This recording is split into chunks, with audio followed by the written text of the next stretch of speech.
Hello all, welcome to our channel Crack CSIT with Divya. நம்ம இன்னைக்கு புதிய unit start பண்ண போறோம். That is System, Software and Operating System.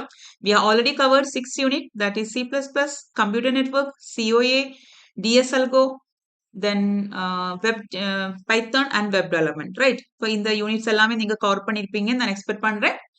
அப்புறம் வந்துட்டு நேத்து வந்து லைவ் மாக் டெஸ்ட் பண்ணியிருந்தேன். Computer network and C++ combine பண்ணிட்டு ஒரு மாக் டெஸ்ட். சாரி லைவா என்னால கொடுக்க முடியல. பட் அதுக்கு பதில் உங்களுக்கு ரெக்கார்டடா கிடைச்சிருக்கு. நிறைய பேர் அட்டென்ட் பண்ணியிருக்கீங்க. ஆனா கொஞ்சம் பேர் தான் மார்க் ஷேர் பண்ணியிருக்கீங்க. உங்களுக்கு எப்படி இருந்தது அந்த டெஸ்ட்ன்னு அது அட்லீஸ்ட் மார்க் ஷேர் பண்ணலன்னா கூட யூஸ்ஃபுல்லா இருக்காங்கிறது கூட நீங்க கமெண்டா கொடுக்கலாம். ஓகே. ஸோ நம்ம இன்னைக்கு first class of operating system start பண்ணலாம். ஸோ இந்த வீக்ல இன்னைக்கு சண்டே ரைட் சண்டே OS வந்து நம்ம பண்ண போறோம் ஃபர்ஸ்ட் கிளாஸ்.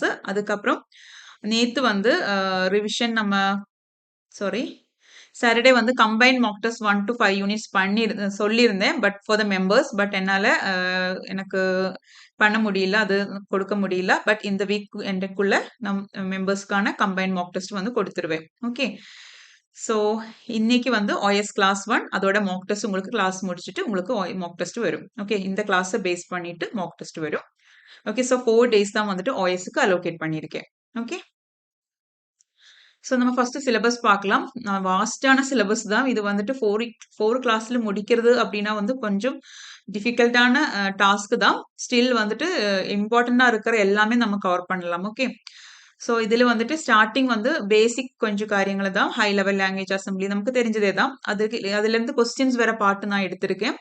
அப்புறம் operating system structure, system calls என்ன இருக்கு, அந்த மாதிரி எல்லாம் வந்துட்டு ஒரு பேசிக்ஸ். 2 சாப்டரும் வந்து கொஞ்சம் பேசிக்ஸ் தான். அப்புறம் ப்ராசஸ் மேனேஜ்மெண்ட் வந்து ரொம்ப இம்பார்ட்டன்ட். இதுல வந்துட்டு ப்ராசஸ் மேனேஜ்மெண்ட்ல மெயினா வந்துட்டு நம்ம பார்க்க போறது வந்துட்டு ப்ராசஸ் ஷெடியூலிங் இருக்கு. ப்ராசஸ் ஷெடியூலிங் வந்துட்டு ஒரு நிறைய இருக்கு. ப்ரீஎம்டிவ், நான் ப்ரீஎம்டிவ்னு சொல்லிட்டு நியூமரிக்கல் வர சான்ஸ் இருக்கு. அந்த பாட்டு வந்துட்டு இது வரைக்கும் தான் நம்ம இன்னைக்கு கவர் பண்ண போறோம். ப்ராசஸ் ஷெடியூலிங் அண்ட் ஆப்ரேஷன் வர வரைக்கும். ஓகே, அப்புறம் வந்துட்டு மீதி இந்த CPU scheduling, deadlock, memory management இது எல்லாமே ஈஸி தான். ஆக கொஞ்சம் டிஃபிகல்ட்டா ஃபீல் உங்களுக்கு பண்ண தோணுறது வந்துட்டு கிரிட்டிக்கல் செக்ஷன் தான். கிரிட்டிக்கல் செக்ஷன் மட்டும்தான் கொஞ்சம் புரியறது கொஞ்சம் டிஃபிகல்ட்டா இருக்கும். மற்றபடி OS எல்லாமே சிம்பிள் தான். Okay, so let us start.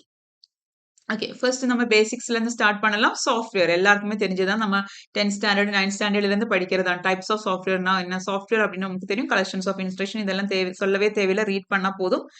Okay, there are 2 types of software, system software and application software. System software உங்களுக்கு தெரியும். நம்ம சாஃப்ட்வேர் உள்ள இருக்கிற சாஃப்ட்வேர் ஒர்க் ஆகணும் அப்படின்னா சிஸ்டம் சாஃப்ட்வேர் இருந்தா தானே முடியும். It's a collection of programs that control and manage the operations of computer hardware. It also ensure that application program function properly. The system's software begins execution as soon as the computer is powered on and continues to run until the system is shut down. நம்ம system on பண்ணும்போது ஆദ്യം வந்து starting வந்து இந்த booting நடக்குது இல்லையா, அப்போ வந்துட்டு system software தான் வந்து லோட் ஆகுது. ஓகே, சிஸ்டம் சாஃப்ட்வேர் தான் வந்துட்டு இந்த என்டையர் சிஸ்டத்தோட ஹார்ட்வேரை வந்து கண்ட்ரோல் பண்ணுது. Okay, even application software work ஆகுது கூட சிஸ்டம் சாஃப்ட்வேர் இருக்கிறனால தான். ஓகே, ஸோ எக்ஸாம்பிள் பார்த்தீங்கன்னா ஓஎஸ் தானே. ஓஎஸ் இல்லாம வந்துட்டு ஏதாவது சாஃப்ட்வேர் நமக்கு ஆக்சஸ் பண்ண முடியுமா? OS translators means compiler, interpreter இது எல்லாமே. அப்புறம் லோடர், லிங்கர் இது எல்லாமே வந்துட்டு சிஸ்டம் சாஃப்ட்வேர்ல வரதுதான். ஓகே, நெக்ஸ்ட் வந்துட்டு அப்ளிகேஷன் சாஃப்ட்வேர்னா என்ன, நம்ம யூசர் யூஸ் பண்ற அப்ளிகேஷன் எல்லாம் தான் அப்ளிகேஷன் சாஃப்ட்வேர்னு சொல்லுவோம். Consist of program that perform useful task for the user. These programs are generally designed to carry out specific activities for end users. Application software works as a bridge between end user and system software, right? So example பார்த்தீங்கன்னா Word, PowerPoint, Spreadsheet, Excel, database software இதெல்லாமே வந்துட்டு applications of SQL இதெல்லாம் வந்துட்டு application சாஃப்ட்வேரோட example தான். Okay, இது வந்துட்டு easy topic தான். பட் மேபி உங்களுக்கு எக்ஸாம்பிள் எல்லாம் கேட்கும்போது சம்டைம்ஸ் கன்ஃபியூஸ் ஆயிரும். ஓகே, நவ் டிரான்ஸ்லேட்டர் அப்படின்னு என்ன, நம்ம எழுதுற லாங்குவேஜ், நம்ம ஹை லெவல் லாங்குவேஜ் தான் ப்ரோக்ராம் எழுதுறோம். பட் கம்ப்யூட்டருக்கு அது தெரியாது. So we have to convert this our language, our high level language வந்து மெஷினுக்கு அண்டர்ஸ்டாண்டபிள் லாங்குவேஜுக்கு டிரான்ஸ்லேட் பண்ணணும் இல்ல, அதுதான் வந்துட்டு டிரான்ஸ்லேட்டர் பண்ணது. Okay, any program written in high level language known as source code. Since computers cannot directly interpret source code வந்து டைரக்டா வந்து கம்ப்யூட்டருக்கு அண்டர்ஸ்டாண்ட் ஆகாது. அதனால வந்து அது அண்டர்ஸ்டாண்டபிள் ஃபார்ம், அதாவது object code or low level லாங்குவேஜுக்கு மாத்துது. டிரான்ஸ்லேட்டர் தான் வந்துட்டு convert source code into object code. Okay, source code into object code தான் translate பண்ணது. There are three types: compiler, interpreter and assembler. Compiler என்ன பண்ணுது an entire source code வந்து at a time வந்துட்டு இது பண்ணுது என்ன சொல்லுது object Kota மாத்துது at a time. Okay, entire source code at once converts a source code into object code in single step. Once compiled, object code can be executed multiple times without recompiling. Once நம்ம இது object கோடு மாத்திட்டோம் அப்படின்னா okay நம்ம வந்து once compile பண்ணிட்டோம் அப்படின்னா வந்துட்டு நமக்கு எத்தனை டைம் வேணாலும் அது மறுபடியும் ரீகம்பைல் பண்ண தேவையில்லை. ஓகே நம்ம ஏதாவது மறுபடியும் சேஞ்ச் பண்ணா மட்டும்தான் வந்து ரீகம்பைல் பண்ண வேண்டியதா இருக்கு. அப்புறம் compile program run faster because translation already நடந்திருக்கு இல்லையா, அப்போ வந்து ரன்னிங் மட்டும்தான் நடக்குது. கம்பைலேஷன் முடிஞ்சிச்சு, ஒன்லி எக்ஸிக்யூஷன் போது ஃபாஸ்டரா வந்துட்டு எக்ஸிக்யூஷன் பண்ண முடியும். டீபகிங் ஆனா கொஞ்சம் டிஃபிகல்ட் தான் பிகாஸ் அட் எ டைம் எல்லா எரரும் கூட காமிக்கும் இல்ல, அப்போ வந்துட்டு டீபகிங் வந்துட்டு நிறைய எரர்ஸ் காமிக்கும் போது எந்த பார்ட்ல இருந்து எரரும் கண்டுபிடிக்கிறது கொஞ்சம் டிஃபிகல்ட்டா இருக்கும் because whole code is compiled. Interpreter அப்படின்னா இந்த ப்ராப்ளம் சால்வ் ஆகும். Debugging easy because line by லைனா வந்துட்டு அது செக் பண்ணுது. Interpreter on the other hand translates the source code into object code one instruction at a time. ஒரு instruction வந்து object கோடா மாத்துது, அது முடிச்சுட்டு அடுத்த லைன் அது மாதிரி தான் லைன் பை லைன் தான் வந்துட்டு எக்ஸிகியூஷன் நடக்குது. So in the translate instruction is executed immediately. This allows errors to be detected quickly. So errors வந்து கண்டுபிடிக்க ஈஸியா இருக்கும். ஓகே, ஸோ ஒவ்வொரு லைன் பை லைனா எக்ஸிகியூஷன் ஃபாஸ்டா நடக்குது. ஓகே,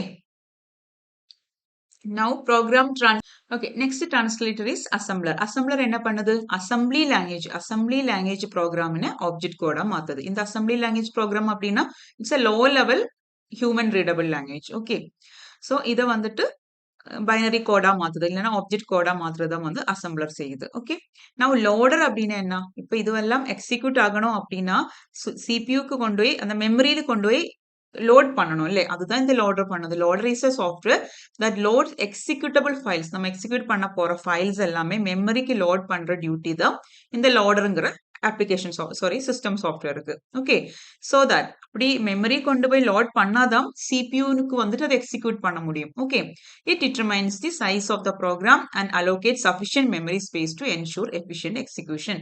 ஸோ லோடர் தான் வந்து டிட்டர்மைன் பண்ணுது ப்ரோக்ராமோட சைஸ் என்ன இருக்கு, அதுக்கு தகுந்த மாதிரி மெமரி ஸ்பேஸ் எல்லாம் வந்துட்டு அலோகேட் பண்ணுது. ஓகே, ஸோ நவ் ஆப்ரேட்டிங் சிஸ்டத்தை பத்தி பார்க்கலாம். So operating system is a system software. Okay, it's a system software. Now, operating system is a type of system software. An operating system functions as a bridge between computer hardware and user. நமக்கு தெரிஞ்சதுதான். So, example பார்த்தேன்னா Windows, Linux, Mac OS, Android, iOS. Okay, இதுல வந்துட்டு இதெல்லாம் வேணா உங்களுக்கு கேட்கலாம், question வரும். Okay, so these are the Android வந்து நம்ம மொபைல் ஃபோன்ல யூஸ் பண்றது கூகுள் ஆப்ரேட்டிங் சிஸ்டம் தான். இது வந்து 2024 நெட்ல கேட்டிருந்தாங்க, ஆண்ட்ராய்டு வந்து எந்த கம்பெனியிடங்கிறது. இந்த கொஸ்டின் தான் நினைக்கிறேன், கூகுளோடது. ஓகே, இது மாதிரி கேட்பாங்க மேபி, கன்ஃபியூஸ் ஆயிடும். நாம ராங் பண்ணிட்டு ஆண்ட்ராய்டு வந்து கூகுளுக்கு பதில் வேற ஏதோ கொடுத்துட்டு, அதான் நமக்கு எக்ஸாம் ஹால்ல இருந்து நம்ம பயங்கர கன்ஃபியூஸ் ஆகும் ஆப்ஷன்ஸ் பார்க்கும்போது. Okay, so which of the following is system software. System சாஃப்ட்வேருக்கு இது கொஸ்டின் பார்க்கலாம். Which of the following system software? Operating system, compiler, utilities, all of the above. இப்பதான் நம்ம பார்த்தோம் operating system is a system software, compiler is a translator that is system software, and utilities means utility software. Okay, utilities கொடுப்பாங்க, இல்லைன்னா utility சாஃப்ட்வேர்னு கொடுப்பாங்க. So இது மூணுமே வந்துட்டு என்ன சிஸ்டம் சாஃப்ட்வேர் தான். ஓகே, யூட்டிலிட்டி சாஃப்ட்வேர்னு கொடுக்கலாம். Okay, utility software means what? It's a system software that designed to analyze, configure, optimize or maintain a computer system. So computer system நமக்கு மெயின்டைன் பண்றதுக்காக, கான்ஃபிகர் பண்றதுக்காக எல்லாம் யூஸ் பண்ற utility software. For example drivers, இப்போ sound driver, video driver இதெல்லாம் இருந்தால் தான் நம்ம அந்த பர்டிகுலர் சாஃப்ட்வேர் ஒர்க் ஆகும். ஸோ இதெல்லாம் யூட்டிலிட்டி சாஃப்ட்வேருக்கு example. Okay, next is difference between S. So நம்ம ப்ரோக்ராம் ப்ராசஸ் அப்படின்னு சொல்லிட்டு ரெண்டு கான்செப்ட் இருக்கு, ப்ரோக்ராம் அண்ட் ப்ராசஸ். ப்ரோக்ராம் அப்படின்னா நம்ம எழுதுறது, நம்ம சம் இன்ஸ்ட்ரக்ஷன்ஸ் வந்து நம்ம கம்ப்யூட்டருக்கு பாஸ் பண்றதுக்கு நம்ம ஒரு லாங்குவேஜ் யூஸ் பண்ணி, கம்ப்யூட்டர் லாங்குவேஜ் யூஸ் பண்ணி எழுதுறதுதான் ப்ரோக்ராம். அந்த ப்ரோக்ராம் போய் ரன் ஆகும்போது அந்த ப்ரோக்ராமை வந்து நம்ம என்ன சொல்லுவோம்? ப்ராசஸ் அப்படின்னு சொல்லுவோம். Okay, a program is a collection of instructions written to perform a specific task. It is a passive entity, meaning it doesn't perform any action until it executed. இது ஒரு passive entity தான். இதுக்கு இது execute ஆகுற வரைக்கும் எதுவுமே perform ஆகாது. Some instructions we are passing telling அவ்வளவுதான்.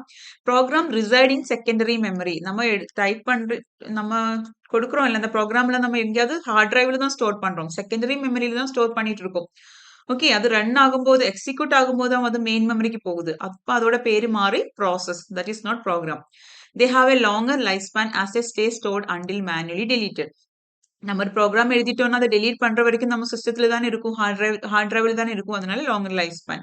ப்ராசஸ் அப்படின்னா active instance of program that is currently being executed.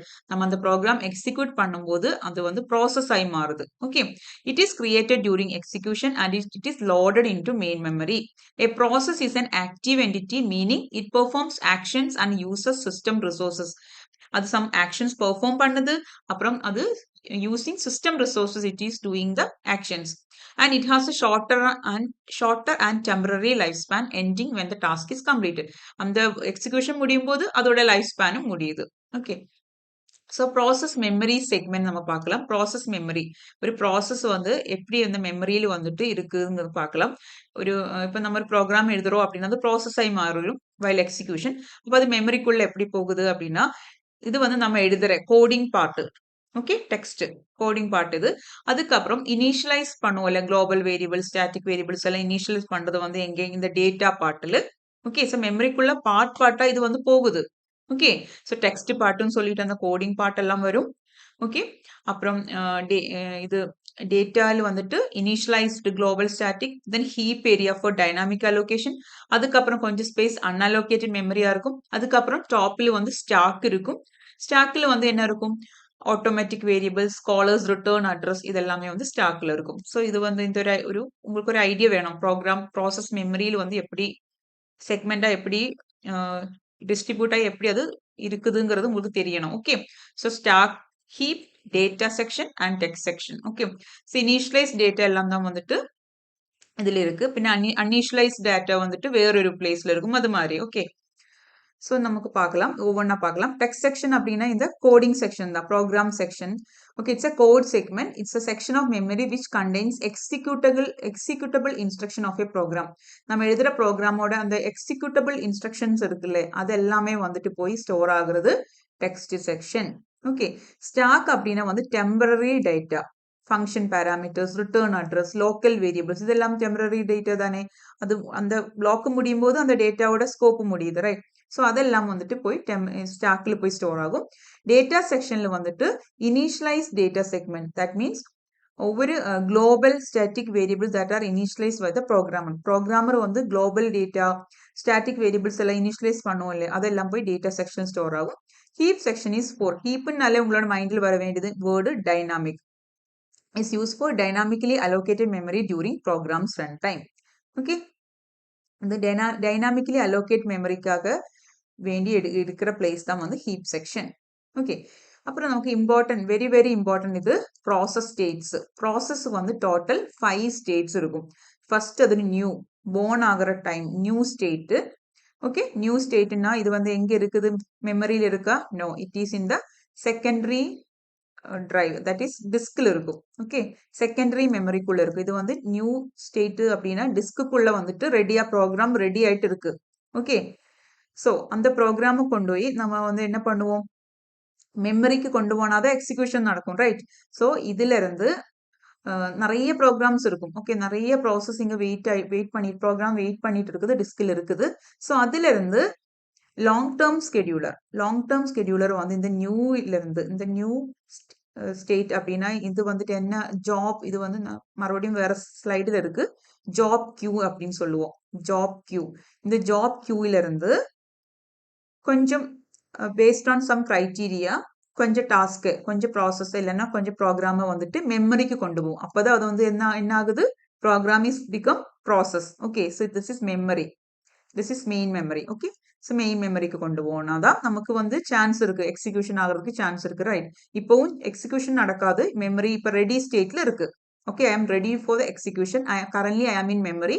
Okay, அப்புறம் அது சான்ஸ், அதாவது அதுக்கு சிபியூ கிடைக்கிறதுக்காக அது வெயிட் பண்ணிட்டு இருக்குது மெயின் மெமரியில். ஓகே, அதுக்கப்புறம் அதிலிருந்து இங்க நிறைய ப்ராசஸ் இருக்கும். மெயின் மெமரிக்குள்ள நிறைய ப்ராசஸ் ரெடி ஆயிட்டு இருக்குது. அதுல இருந்து ஷார்ட் டேர்ம் ஸ்கெடியூலர் இங்க வந்து யாரு ஒர்க் ஆகுது, லாங் டேர்ம் ஸ்கெடியூலர் வந்துட்டு எடுத்துட்டு தான் வந்துட்டு இங்க கொண்டு போகுது ரெடி ஸ்டேட்டுக்கு.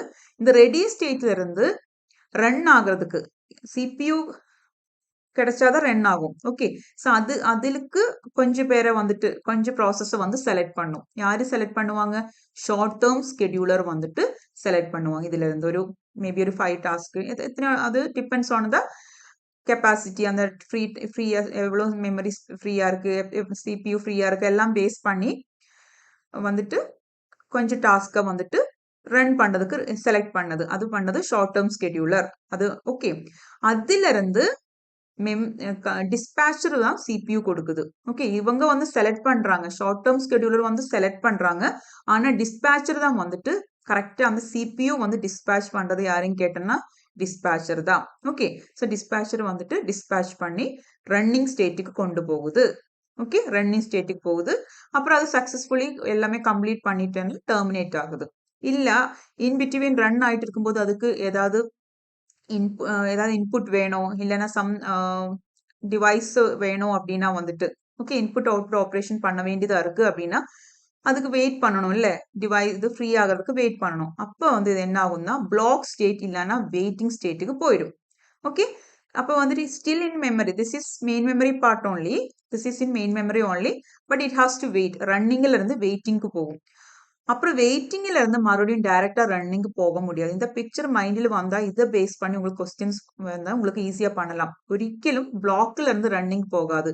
ஒன்ஸ் இட் இஸ் வெயிட்டிங்ல வந்துருச்சுன்னா மறுபடியும் ரெடிக்கு போயிட்டு தான் வந்துட்டு ரன்னிங் போக முடியும். ஓகே, ஸோ இந்த இன்புட் அவுட்புட் ஆப்ரேஷன்ஸ் முடிச்சதுக்கு அப்புறம் மறுபடியும் ஈவன் அது வந்து ஃப்ரீ ஆகும்போது ரெடி ஸ்டேட்டுக்கு கொண்டு போயிட்டு மறுபடியும் இதே மாதிரியே போகுது.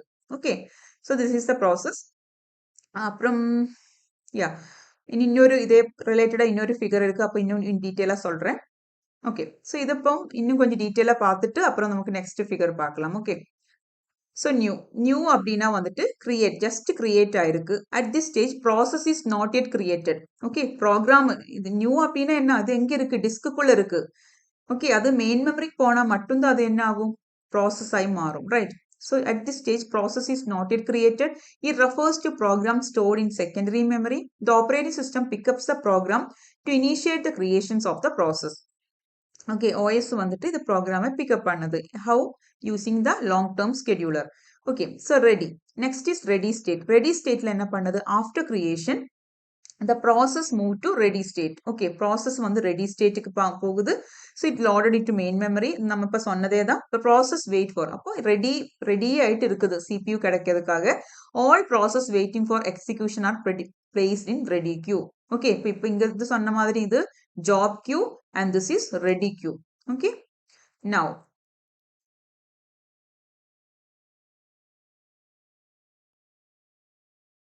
now running state அப்படின்னா வந்துட்டு CPU dispatcher வந்து ஒரு ப்ராசஸ்க்கு வந்து CPU கொடுத்திருக்கு. CPU select the process from the ready queue. அது வந்துட்டு now it is in the running state. Okay, instruction within the process are executed one of the CPU cores. Okay, now அதுக்கப்புறம் waiting ஸ்டேட்டுக்கு போகுது. எப்போ ஏதாவது input output operation request பண்ணும்போது, read பண்ணணும் இல்லைன்னா ரைட் பண்ணணும், அப்படி சம் இன்புட் அவுட்புட் ஆப்ரேஷன் தேவைப்படும் போது அதை கொண்டு போய் ரன் பண்ண முடியாது. அப்போ வந்துட்டு சிபியூ தேவையில்லை. அப்போ இன்புட் அவுட்புட் டிவைசஸ் தான் வேணும்.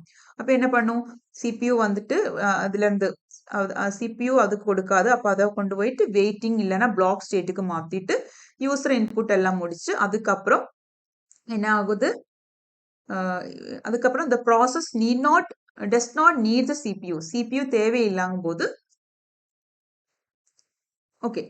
now see இப்போ வந்துட்டு இந்த மாதிரி எந்த சிச்சுவேஷன்ல வந்துட்டு பிளாக் ஸ்டேட்டுக்கு போகுது, request in input output operation need user input, try to access critical section that is already locked by another process. Okay, இது வந்து critical sectionங்கிறது நீங்க டீட்டெயிலா படிக்கும்போது உங்களுக்கு கிளியர் ஆயிரும். கிரிட்டிக்கல் செக்ஷன் அப்படின்னா shared memory, at a time ஒரு ஆளுக்கு மட்டும்தான் அங்க யூஸ் பண்ண முடியும். ஓகே, ஸோ இவங்களுக்கு தேவைப்படுற பார்ட் வந்து வேற ஆளு யூஸ் பண்ணிட்டு இருக்காங்க. கிரிட்டிக்கல் செக்ஷன் வந்துட்டு இப்போ ஃப்ரீயா இல்ல அப்படின் போதும் இவங்க வெயிட் பண்ண வேண்டியதா இருக்கும். இந்த மாதிரி சிச்சுவேஷன் தான் வந்துட்டு அந்த ப்ராசஸ் பிளாக் ஸ்டேட்டுக்கு போகுது. அந்த ஸ்டேட்ல வந்துட்டு ப்ராசஸ்க்கு வந்து CPU தேவையில்லை. ஆனா still it is in main memory. எங்கே சொன்னேன்ல, இட்ஸ் மெயின் மெமரியில தான் இருக்கு. ஓகே, அதுக்கப்புறம் ஈவென்ட் கம்ப்ளீட் பண்ணதுக்கு அப்புறம் process return to the ready state. Okay. Now ஒவ்வொரு ப்ராசஸும் வந்துட்டு எங்க போய் ஸ்டோர் ஆகுது, என்னென்ன டீட்டெயில் ஸ்டோர் பண்ணுங்கிறது பார்க்கலாம். ஓகே. இது ஒரு data structure. Process control block அப்படின்னு it's data structure that process information. ஒவ்வொரு ப்ராசஸோடையும் இப்போ இங்க வந்துட்டு these are the process states. என்னென்ன ஸ்டேட்டு கூட ப்ராசஸ் போயிட்டு தான் வந்து டெர்மினேஷன் நடக்குது. ஓகே. நவ் ப்ராசஸ் வந்துட்டு இந்த ப்ராசஸ் இன்ஃபர்மேஷன் எல்லாம் ஸ்டோர் பண்ற டேட்டா ஸ்ட்ரக்சரை தான் வந்து என்ன சொல்லுவோம், ப்ராசஸ் கண்ட்ரோல் பிளாக் அப்படின்னு சொல்லுவோம். ப்ராசஸ் கண்ட்ரோல் பிளாக்ஸ் எங்க இருக்குன்னு கேட்டோம்னா மெயின் மெமரியில தான். மெயின் மெமரியில் தான் ப்ராசஸ் கண்ட்ரோல் பிளாக் இருக்கு. ஈச் ப்ராசஸுக்கும் வந்துட்டு ஒரு பிசிபி ப்ராசஸ் கண்ட்ரோல் பிளாக் இருக்கும். அதுக்குள்ள என்னென்ன டீட்டெயில்ஸ் இருக்கும், ப்ராசஸோட state, process number, program counter, registers, memory limits, list of open files எல்லாமே இதுக்குள்ள இருக்கும். ஓகே. நவ் இதுல ஒவ்வொன்றும் பார்க்கலாம். ப்ராசஸ் ஸ்டேட் அப்படின்னா நம்ம இப்பதான் படிச்சோம், new, ready, running, waiting, halted. இதெல்லாமே வந்துட்டு ஹால்டட் அப்படின்னா உദ്ദേശിക്കുന്നത് halted means waiting only, right? Halted அப்படின்னு சொல்லி செப்பரேட் ஸ்டேட் எல்லாம் கிடையாது. வெயிட்டிங் மீன்ஸ் ஹால்டட் தான். Okay. So describe the current status of the process.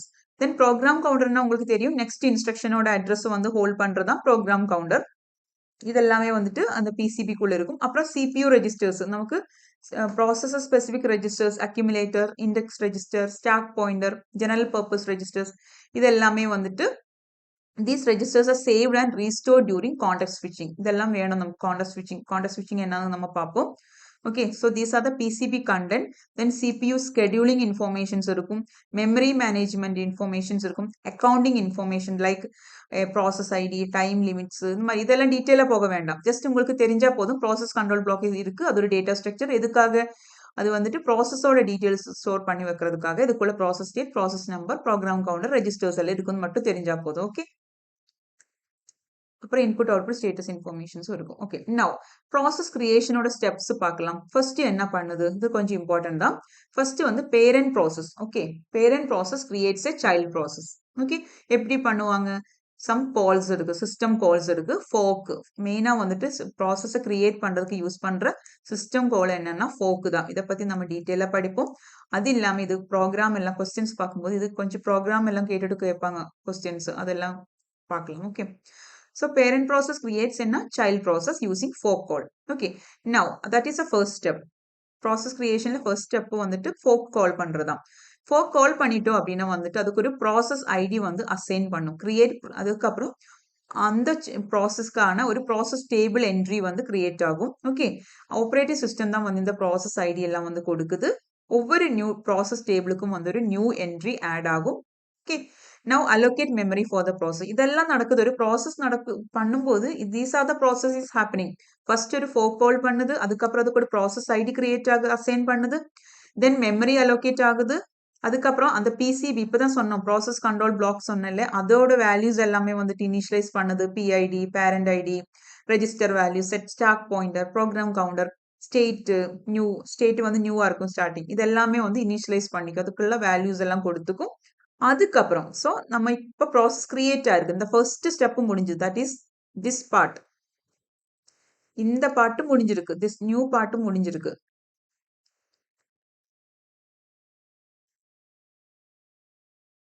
Okay. இப்ப நம்ம அங்க சொன்னதுக்குள்ளான ஸ்டெப்ஸ் தான் இதெல்லாமே. இத்தனை முடியும் போதுதான் வந்துட்டு now move process to ready state. Okay. Ready ஸ்டேட்டுக்கு போகுது. எങ്ങനെ OS links the process to the ready queue. OS வந்து அதை ரெடி கியூக்கு கொண்டு போகும். ஓகே. அப்ப என்ன ஆகும், அதோட சேஞ்ச், அந்த நியூங்கிற ஸ்டேட் வந்துட்டு மாறி ரெடி ஸ்டேட்டுக்கு போகும். ஓகே. ரெடி ஸ்டேட்டுக்கு வந்து இது மாறிடும்.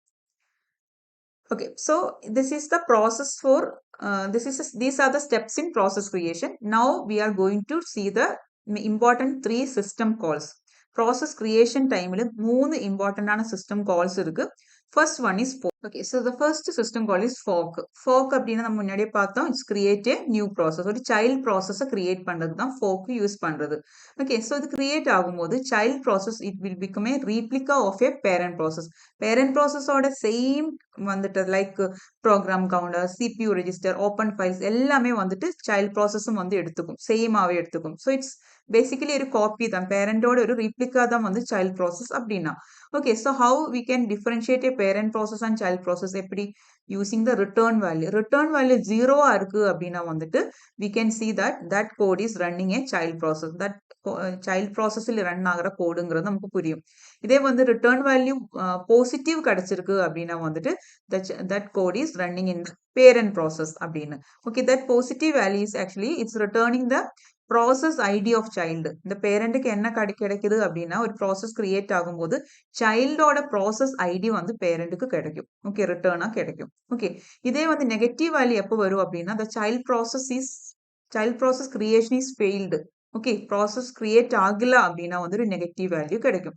எப்போ வந்துட்டு கிரியேட் ஆகாது? Due to some memory problem இல்லைன்னா வந்து some resource lack of resource அந்த மாதிரி டைமில் வந்துட்டு ப்ராசஸ் கிரியேஷன் நடக்காது. ஸோ ரிட்டர்ன் வேல்யூ வந்து நெகட்டிவ் வேல்யூவாக இருக்கும். இது வந்து கேட்பாங்க. அப்புறம் இன்னொரு இம்பார்ட்டன்ட் திங் என்னன்னா ஒரு ஃபார்க்கு கால் பண்ணும்போது எத்தனை ப்ராசஸ் கிரியேட் ஆகுது இல்லைன்னா ஒரு ஃபார்க் கால் பண்ணும்போது எத்தனை சைல்ட் ப்ராசஸ் கிரியேட் ஆகுது இது மாதிரி கேட்பாங்க. நியூமரிக்கல் கேட்பாங்க. ரொம்ப ஈஸி தான். இந்த ஃபார்முலா மட்டும் தெரிஞ்சா போதும். ஒரு time okay, if fork is called n times, it creates 2 raised to n total process and 2 raised to n minus 1 child process. ஒரு டைம் ஃபார்க்கு கால் பண்ணும்போது பார்க்கலாம். ஃபர்ஸ்ட் ஒரு டைம் ஃபார்க்கு கால் பண்றாங்க. தட் மீன்ஸ் ஒரு பேரண்ட் இருக்கு. அந்த பேரண்ட் வந்து ஃபார்க்கு கால் பண்ணும்போது என்ன நடக்குது? ஒரு சைல்டு கிரியேட் ஆகும். ஓகே, എന്നിട്ട് அட் எ டைம் அந்த பேரண்ட்டும் சைல்டும் கூட அட் எ டைம் ஒர்க் ஆகும். இண்டிபெண்டா ஒர்க் ஆகுது அல்ல.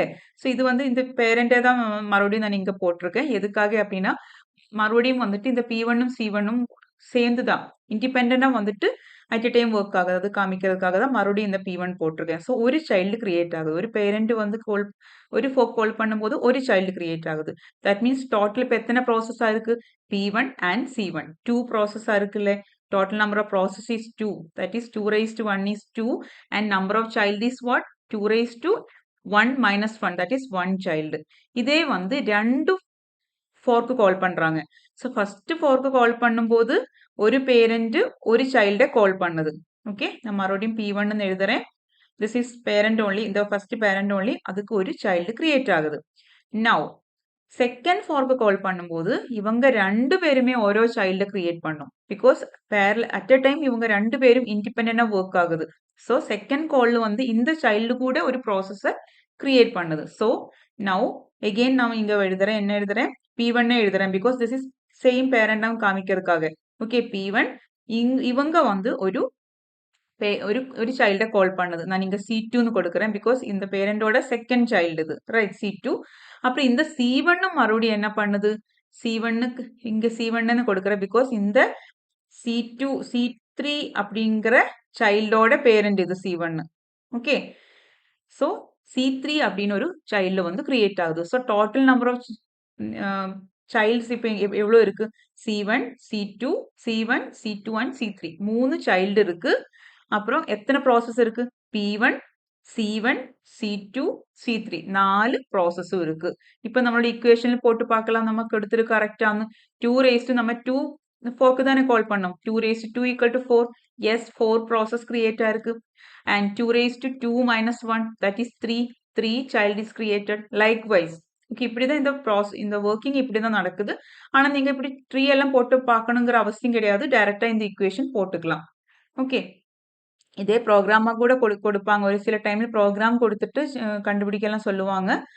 பார்க்கலாம். அது மாதிரி கொஸ்டின்ஸ் நமக்கு எடுத்து பார்க்கலாம். Okay, now second important system call is exec அப்படின்னு ஒரு கால் இருக்கு.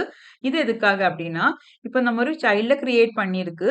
ஆனா அந்த சைல்டு வந்துட்டு இப்போ இருக்கிற மெமரி இப்போ இருக்கிற ப்ரோக்ராமை மாற்றி நியூ ப்ரோக்ராமா கிரியேட் பண்ண போறாங்க. அப்படி பண்ணணும் அப்படின்னா அவங்க எக்ஸிக் கால் பண்ணுவாங்க. ஓகே, இப்போ ஒரு ப்ராசஸ் ஒரு சைல்டை கிரியேட் பண்ணியிருக்கு.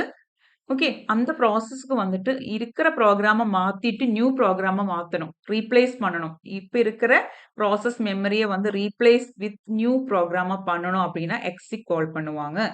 It is typically used after fork by the child process to run a different program. இப்போ பேரண்ட் ஒர்க் பண்ணிட்டு இருக்கிற ப்ரோக்ராம் அல்லாத எனக்கு டிஃப்ரெண்ட் ஒரு ப்ரோக்ராம் நான் ரன் பண்ணணும் அப்படின்னா நான் எக்ஸிக் கால் பண்ணுவேன். எக்ஸிக் கால் பண்ணும்போது என்னோட ப்ரோக்ராமே மாறிடும். நியூ ப்ரோக்ராமா மாறிடும். ஓகே. அப்ப என்ன ஆகும்னா ப்ராசஸ் ஐடி சேமா இருக்கும். ப்ராசஸ் ஐடி எந்த சேஞ்சும் வராது. ஒன்லி த ப்ரோக்ராம் தான் சேஞ்ச் ஆகுது. ப்ரோக்ராம் ரன் ஆகும். But process ID will be same. Important தான் இது. If exec is successful, exec successful ஆயிருச்சு அப்படின்னா வந்துட்டு அது நியூ ப்ரோக்ராமா மாறிடும். அப்ப மறுபடியும் இந்த பழைய ப்ரோக்ராமுக்கு ரிட்டர்ன் வராது. Okay. That is exec. And wait PID அப்படின்னா வந்துட்டு பேரண்ட் வந்துட்டு வெயிட் பண்றாங்க. சைல்டு ப்ராசஸ் முடிக்கிற வரைக்கும் வெயிட் பண்றதுக்காக வெயிட் கால் கொடுப்பாங்க. Wait PID is used by the parent process to wait for a specific child process to terminate. Okay. இந்த சைல்டோட process terminate ஆகிற வரைக்கும் வெயிட் கால்ல இருப்பாங்க பேரண்ட் ப்ராசஸ். அதுக்காக தான் இது வெயிட் பிஐடிங்கிறது. It blocks the parent until the child process calls exit. Child process finish பண்ணதுக்கு அப்புறம் எக்ஸிட் கால் போடும். எக்ஸிட் கால் போடுற வரைக்கும் இந்த பேரண்ட் வந்து என்ன பண்ணும், சைல்டு ப்ராசஸ்க்காக வெயிட் பண்ணும். அப்ப பேரண்ட் என்ன பண்ணுதுன்னா சைல்டோட எக்ஸிட் ஸ்டேட்டஸ் செக் பண்ணிட்டு எக்ஸிட் கிடைச்சிடுச்சு. எக்ஸிட் கொடுக்கும்போது சைல்டு எக்ஸிட் கொடுக்கும்போது ஓகே இந்த கரெக்டாக எக்ஸிட் ஆயிருக்கான்னு செக் பண்ணி அந்த சைல்டு ப்ராசஸ்க்கு வேண்ட ரிசோர்ஸஸ் எல்லாம் கிளீன் அப் பண்ணும். பிகாஸ் முடிஞ்சிருக்குல்ல, சைல்டு ப்ராசஸோட ஒர்க் முடியும் போது ரிசோர்ஸஸ் எல்லாம் கிளீன் அப் பண்ணி இதெல்லாம் பண்றது பேரண்ட் தான். ஓகே. அதுக்காக வெயிட் பண்ணுது. இது பண்ணாம பேரண்ட் வந்து சைல்டு ப்ராசஸ் எக்ஸிட் ஆகிறதுக்கு முன்னாடி பேரண்ட் வந்து எக்ஸிட் ஆயிருச்சு அப்படின்னா வந்து என்ன ஆகும், இந்த சைல்டு ப்ராசஸோட ரிசோர்ஸஸ் எல்லாம் அங்கேயே இருக்கும். சைல்டு ப்ராசஸ் முடிஞ்சிருச்சு. பட் ஸ்டில் அந்த மெமரிக்குள்ள அதோட ரிசோர்ஸஸ் எல்லாம் யூஸ் பண்ணிட்டு இருக்குதா. ஸோ அது ஒரு சாம்பி ப்ராசஸ் அங்கே கிரியேட் ஆகும். அதை அவாய்ட் பண்றதுக்காக பேரண்ட் வந்து வெயிட் வந்து கால் பண்ணும். வெயிட் கால் பண்ணிட்டு ஃபைனலி இவங்க எக்ஸிட் கால் பண்ற வரைக்கும் வெயிட் பண்ணி இதெல்லாமே ரிசோர்ஸஸ் எல்லாம் கிளீன் பண்ணிட்டு தான் வந்துட்டு terminate ஆகும். Okay. So parent resumes execution after the child process is finished. So this is the process creation. இப்போ நம்ம சொன்ன exec, wait and fork இதோட டீடைல்ஸ் தான். fork கால் பண்றாங்க. fork கால் பண்ணிட்டு பேரண்ட் வந்து என்ன பண்ணும், வெயிட் கால் பண்ணது. எதுக்காக வெயிட் கால் பண்ணது, வெயிட் கால் பண்றது வந்து இவங்க ஃபினிஷ் பண்றதுக்காக, யாரு சைல்டு ஃபினிஷ் பண்றதுக்காக. அப்புறம் இந்த ஃபோர்க்கே வந்துட்டு எக்ஸிக் கால் பண்ணும்போது நியூ ப்ராசஸ் நியூ ப்ரோக்ராமா வந்து ஒர்க் ஆகுது. ஓகே. அப்புறம் எக்ஸிக்கு வந்து எக்ஸிட் கொடுக்குறாங்க. அதாவது இந்த சைல்டு வந்து என்ன பண்ணுது, இங்க வந்து பேரண்ட் வந்து வெயிட் பண்ணுது. சைல்டு வந்து எக்ஸிகியூஷன் எல்லாம் முடிச்சதுக்கு அப்புறம் எக்ஸிட் கொடுக்கற வரைக்கும் இவங்க வெயிட் பண்ணிட்டு இருக்காங்க. இந்த எக்ஸிட் கொடுத்ததுக்கு அப்புறம் இவங்க வந்து சிக்னல் கொடுத்துருவாங்க. யாருக்கு, இது மாதிரி எனக்கு முடிஞ்சிருச்சுன்னு சொல்லிட்டு சிக்னல் வரும்போது ஃபோர்க்கு வந்துட்டு ஃபினிஷ் பண்ணுவாங்க. இத பேரண்ட் வந்துட்டு ரெஸ்யூம் இந்த என்ன சொல்றது, இந்த ரிசோர்ஸஸ் எல்லாம் கிளீன் அப் பண்ணுவாங்க. So fork, exec and exit and wait. Okay. A child process becomes an orphan when its parent process terminates before it. Okay. Orphan process, zombie process அப்படின்னு சொல்லி ரெண்டு இருக்கு. zombie பத்தி நம்ம கொஞ்சம் சொன்னேன். இப்போ orphan process அப்படின்னா பேரண்ட் வந்து இறந்துட்டாங்க. ஓகே. அது அப்பதானே சைல்ட வந்து ஆர்ஃபன் சொல்லுவோம். Child process becomes an orphan when it's parent process terminates before it. Child வந்து டெர்மினேட் ஆகிறதுக்கு முன்னாடி பேரண்ட் டெர்மினேட் ஆகி போயிடுச்சு. அப்போ வந்து இதுக்கு யாரும் இல்ல. ஓகே. ஸோ அவங்க என்ன ஆயிடும், ஆர்ஃபன் ஆயிடுது. ஓகே. அந்த டைம்ல யூனிக்ஸ் என்ன பண்ணுது, யூனிக்ஸ்லும் லினக்ஸ்லும் வந்து அந்த ஆர்ஃபன் ப்ராசஸை வந்து ஒருத்தவங்க அடாப்ட் பண்றாங்க. ஓகே. யாரு அப்படின்னா இனிட் ப்ராசஸ் அப்படின்னு சொல்லிட்டு இருக்கு. இனிட் ப்ராசஸ் வந்துட்டு அடாப்ட் பண்ணிடுவாங்க. இதெல்லாம் ஒரு கொஸ்டின் தான். ஓகே. இனிட் ப்ராசஸ் എന്നിട്ട് init process monitors and eventually cleans them up. அப்ப யாராவது எதுக்காக zombie process ஆகக்கூடாது இல்லையா, அது பேரண்ட் இருந்தாதான் வந்துட்டு இவங்க வந்து ஃபினிஷ் ஆயிருக்கா அப்படின்னு சொல்லிட்டு பார்த்துட்டு அதோட ரிசோர்ஸஸ் எல்லாம் கிளீன் அப் பண்ணணும். கிளீன் அப் பண்ணலன்னா zombie ஆயிரும். ஸோ அதுக்காக இவங்க வந்துட்டு இந்த யூனிக்ஸ் ஆட்டோமேட்டிக்கலி வந்து ஓகே இவங்க பேரண்ட் தான் டெர்மினேட் ஆயிடுச்சு, ஸோ நான் வந்து அடாப்ட் பண்றேன் அப்படின்னு சொல்லிட்டு இனிட் ப்ராசஸ் என்ன பண்ணும், மானிட்டர் பண்ணி இவங்க ஃபினிஷ் ஆகும்போது அதெல்லாம் கிளீன் பண்ணும். Orphan process continues to run normally and are usually not harmful. Orphan process வந்துட்டு நார்மலா ரன் பண்ண முடியும். ஓகே. ஏன்னா வந்துட்டு இது ஆட்டோமேட்டிக்கலி வந்துட்டு இது இனிட் வந்துட்டு அதை அடாப்ட் பண்ணுது. ஆனா சாம்பி ப்ராசஸ் அப்படின்னா எக்ஸிக்யூஷன் ஃபினிஷ் ஆயிட்டு மறுபடியும் இந்த மெமரி எல்லாம் யூஸ் பண்ணிட்டு இருக்காங்க. யாரும் வந்துட்டு அடாப்டும் பண்ணல, பேரண்ட்டும் வந்து முன்னாடியே வந்து எக்ஸிட் ஆகி போயிடுச்சு. ஓகே. ஸோ பேரண்ட் வந்து இதெல்லாமே clean up பண்ணிடலாம். So this happens when the parent process doesn't call. Parent வந்து wait call பண்ணாத போது இந்த ப்ராப்ளம் வருது. வெயிட் கால் பண்ணிடுச்சுன்னா அந்த வெயிட் பண்ணிக்குது ஃபினிஷ் ஆகுற வரைக்கும். ஓகே. அப்ப சாம்பி என்ன பண்ணிக்குது அந்த டேபிளோட ப்ராசஸ் டேபிள் முழுவதும் கன்சியூம் பண்ணி அந்த மெமரி லீக்கேஜ் ப்ராப்ளம் எல்லாமே ஜாம்பினால வருது. ஸோ அது வந்து ஒரு ப்ராப்ளம் தான். ஆர்ஃபன் ப்ராசஸ் அவ்வளோ பெரிய ப்ராப்ளம் கிடையாது. Zombie it's a problem to system memory. Okay. So that part is over. ப்ராசஸை பற்றி படிச்சுட்டோம். ஓகே. சிஸ்டம் கால்ஸ் ப்ராசஸ் எல்லாம் நம்ம பார்த்துட்டோம். ப்ராசஸ் கண்ட்ரோல் பிளாக்ஸ் எல்லாம் பார்த்தோம். Next is thread and process. Okay. Thread அப்படின்னா என்ன? நமக்கு ஒரு ப்ராசஸ் இருக்குன்னு சொன்னேன்ல, அந்த ப்ராசஸோட within the process smallest unit of execution தான் வந்து த்ரெட் அப்படின்னு சொல்றோம். நம்ம ப்ரோக்ராம்ல டாக்கன் சொல்ற மாதிரி. ஓகே. ப்ராசஸ்ல smallest unit of execution. It is also known as lightweight process. Multiple threads can exist within the same process and share resources. ஒரு ப்ராசஸ்க்குள்ளே வந்துட்டு மல்டிபிள் த்ரெட்ஸ் இருக்கலாம். அப்புறம் ரிசோர்சஸ் எல்லாம் ஷேர் பண்ணும். Why use threads? எதுக்கு thread யூஸ் பண்றோம்? Threads allows a program to perform multiple tasks in parallel, increasing efficiency and responsiveness. Like பேரலா வந்துட்டு ஒரு ப்ராசஸ்ல இருக்கிற பல பல டிஃப்ரெண்ட் பார்ட்ஸ் வந்து இண்டிபெண்டா வந்துட்டு மல்டிபிள் அதாவது multi tasking at a time work பண்ணுது. ஸோ பேரலா ஒர்க் பண்ணிக்கலாம். ஸோ எஃபிஷியன்சி இன்க்ரீஸ் ஆகும். எல்லாமே ஒவ்வொன்றா வந்து ஒன் பை ஒன்னா முடிச்சுட்டு ப்ராசஸ் ஃபுல்லா எக்ஸிக்யூட் பண்றதுக்கு பதில் இதுல இருக்கிற ஒவ்வொன்றும் ஒவ்வொரு த்ரெட்டா மாறிட்டு ஓகே ஒவ்வொன்றா செப்பரேட்டா வந்து பேரலா வந்து எல்லாமே ரன் ஆகுது. ஸோ என்ன ஆகுது? எஃபிஷியன்சி இம்ப்ரூவ் ஆகுது. ஃபார் எக்ஸாம்பிள் வெப் ப்ரௌசர்ல வந்துட்டு இப்போ வந்து ஒரு tab one thread per tab, one thread for entering another for downloading. இப்போ நம்ம நிறைய டேப் ஓப்பன் பண்ணி வைப்போம்ல வெப் ப்ரௌசர்ல. ஒன்று வந்து கூகுள் சர்ச்சிங்க்கு, இன்னொன்று வந்து யூடியூப்புக்காக, அது மாதிரி நிறைய போட்டு ஓப்பன் பண்ணி வைப்போம். ஸோ ஒவ்வொரு டேபும் வந்து நம்ம ஒவ்வொரு த்ரெட்னு சொல்லலாம். அந்த ப்ராசஸோட த்ரெட். அதே போல எம்எஸ் வேர்டில் one thread to process user input, another thread for formatting text. நம்ம டைப் பண்றதுக்கு கொடுக்குறோம் இல்லையா, அது வந்து ஒன் த்ரெட்டா வச்சுக்கலாம். டெக்ஸ்ட் ஃபார்மேட் பண்றது இன்னொன்னு. ஸோ டிஃப்ரெண்ட் டாஸ்க் வந்துட்டு பிரிச்சு அட் எ டைம் பண்றாங்க. That is what thread. இது வந்து ரொம்ப important. All thread belonging to the same process share the code section, data section and operating system resources. இது வந்து கேட்பாங்க. என்னென்ன ஷேர் பண்ணுவாங்க த்ரெட், என்னென்ன ஷேர் பண்ணாது இது கேட்பாங்க. Share the code section, data section and resources. இது மூணும் ஷேர் பண்ணிக்கும். ஷேர் பண்ணாதது என்னன்னு கேட்டேன்னா thread ID, program counter, register set and stack. இது மெயினா த்ரெட் ஐடி கூட நமக்கு தெரியும். ஒவ்வொரு த்ரெட்டுக்கும் ஒரு ஐடி இருக்கும். அது நம்ம பார்க்க தேவையில்லை. பட் இப்படிதான் கேட்பாங்க. Program counter, register set, stack. இது மூணும் வந்து ஷேர் பண்ணாது. ஒவ்வொரு த்ரெட்டுக்கும் செப்பரேட் ப்ரோக்ராம் கவுண்டரும் ரெஜிஸ்டர் செட்டும் ஸ்டாக்கும் இருக்கும். ரொம்ப இம்பார்ட்டன்ட், நோட் பண்ணி வச்சுக்கோங்க. Okay. Types of thread two types இருக்கு. User level thread and kernel level thread. இது வந்து எப்பவுமே கம்பேரிசன் கேட்பாங்க, கொஸ்டின்ஸ் வரும். ஈஸி தான். யூசர் லெவல் த்ரெட் அப்படின்னா manage entirely in the user space using a thread library. த்ரெட் லைப்ரரியில யூஸ் பண்ணி யூசர் ஸ்பேஸ்ல தான் வந்து மேனேஜ் பண்ணுது. OS kernel is unaware of this. கர்னல்னா வந்துட்டு மெயின், இந்த ஓஎஸோட மெயின் பார்ட் வந்து கர்னல் தான். அந்த கர்னலுக்கு தெரியவே தெரியாது யூசர் ஸ்பேஸில் இந்த ஒரு த்ரெட் ரன் ஆகிற matter. Okay. So it treats the entire process as a single thread. User thread kernel என்ன நினைக்கும்? இந்த ப்ராசஸ் எல்லாமே ஒரு சிங்கிள் த்ரெட்டா ஒர்க் ஆயிட்டு இருக்குன்னு தான் நினைக்கும். Okay.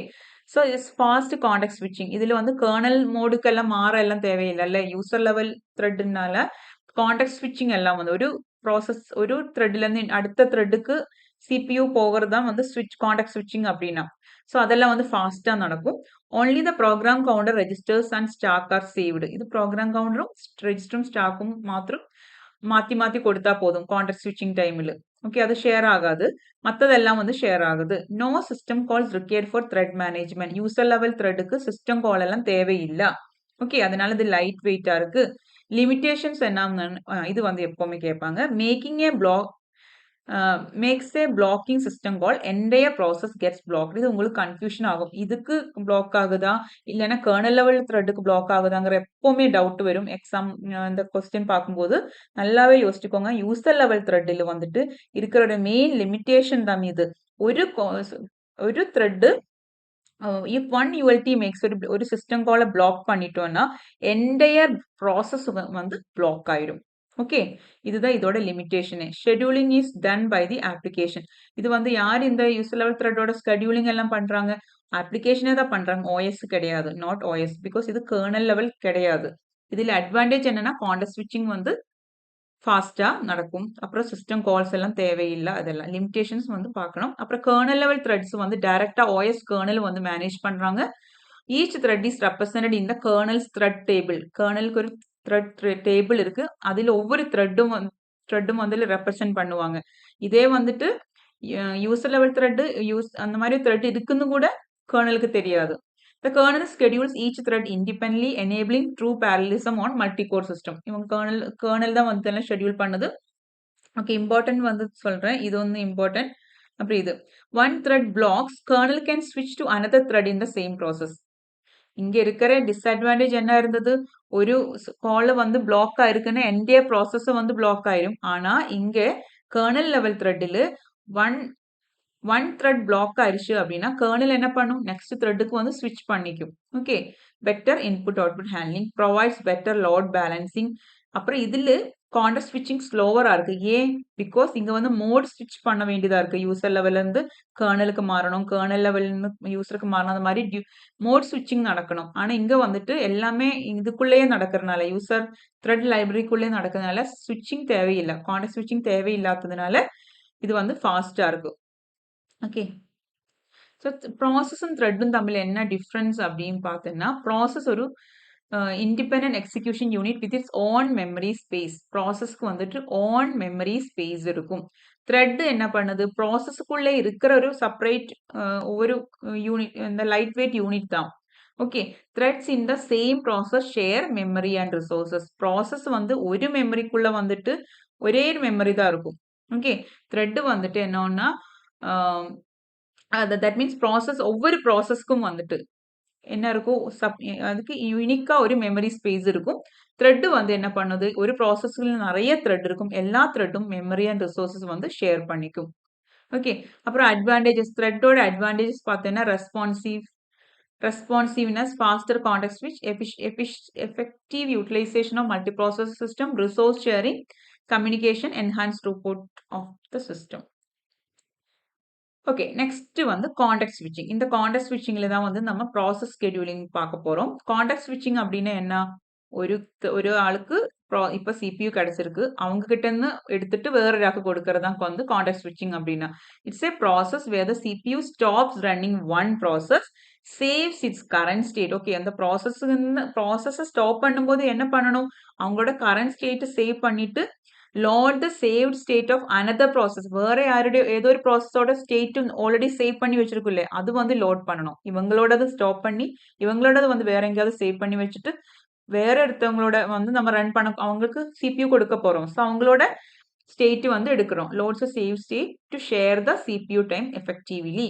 It allows a single CPU to multitask, giving the illusion of simultaneous. அதனால ஆக்சுவலி இது அட் எ டைம் நடக்கல.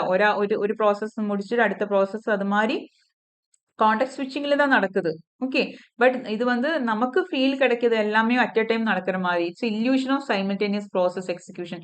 ஸோ மல்டி டாஸ்கிங் வந்து சிங்கிள் CPU வந்து மல்டி டாஸ்கிங் பண்ணது எப்படின்னா இந்த கான்டெக்ட் ஸ்விட்சிங் மூலமா தான்.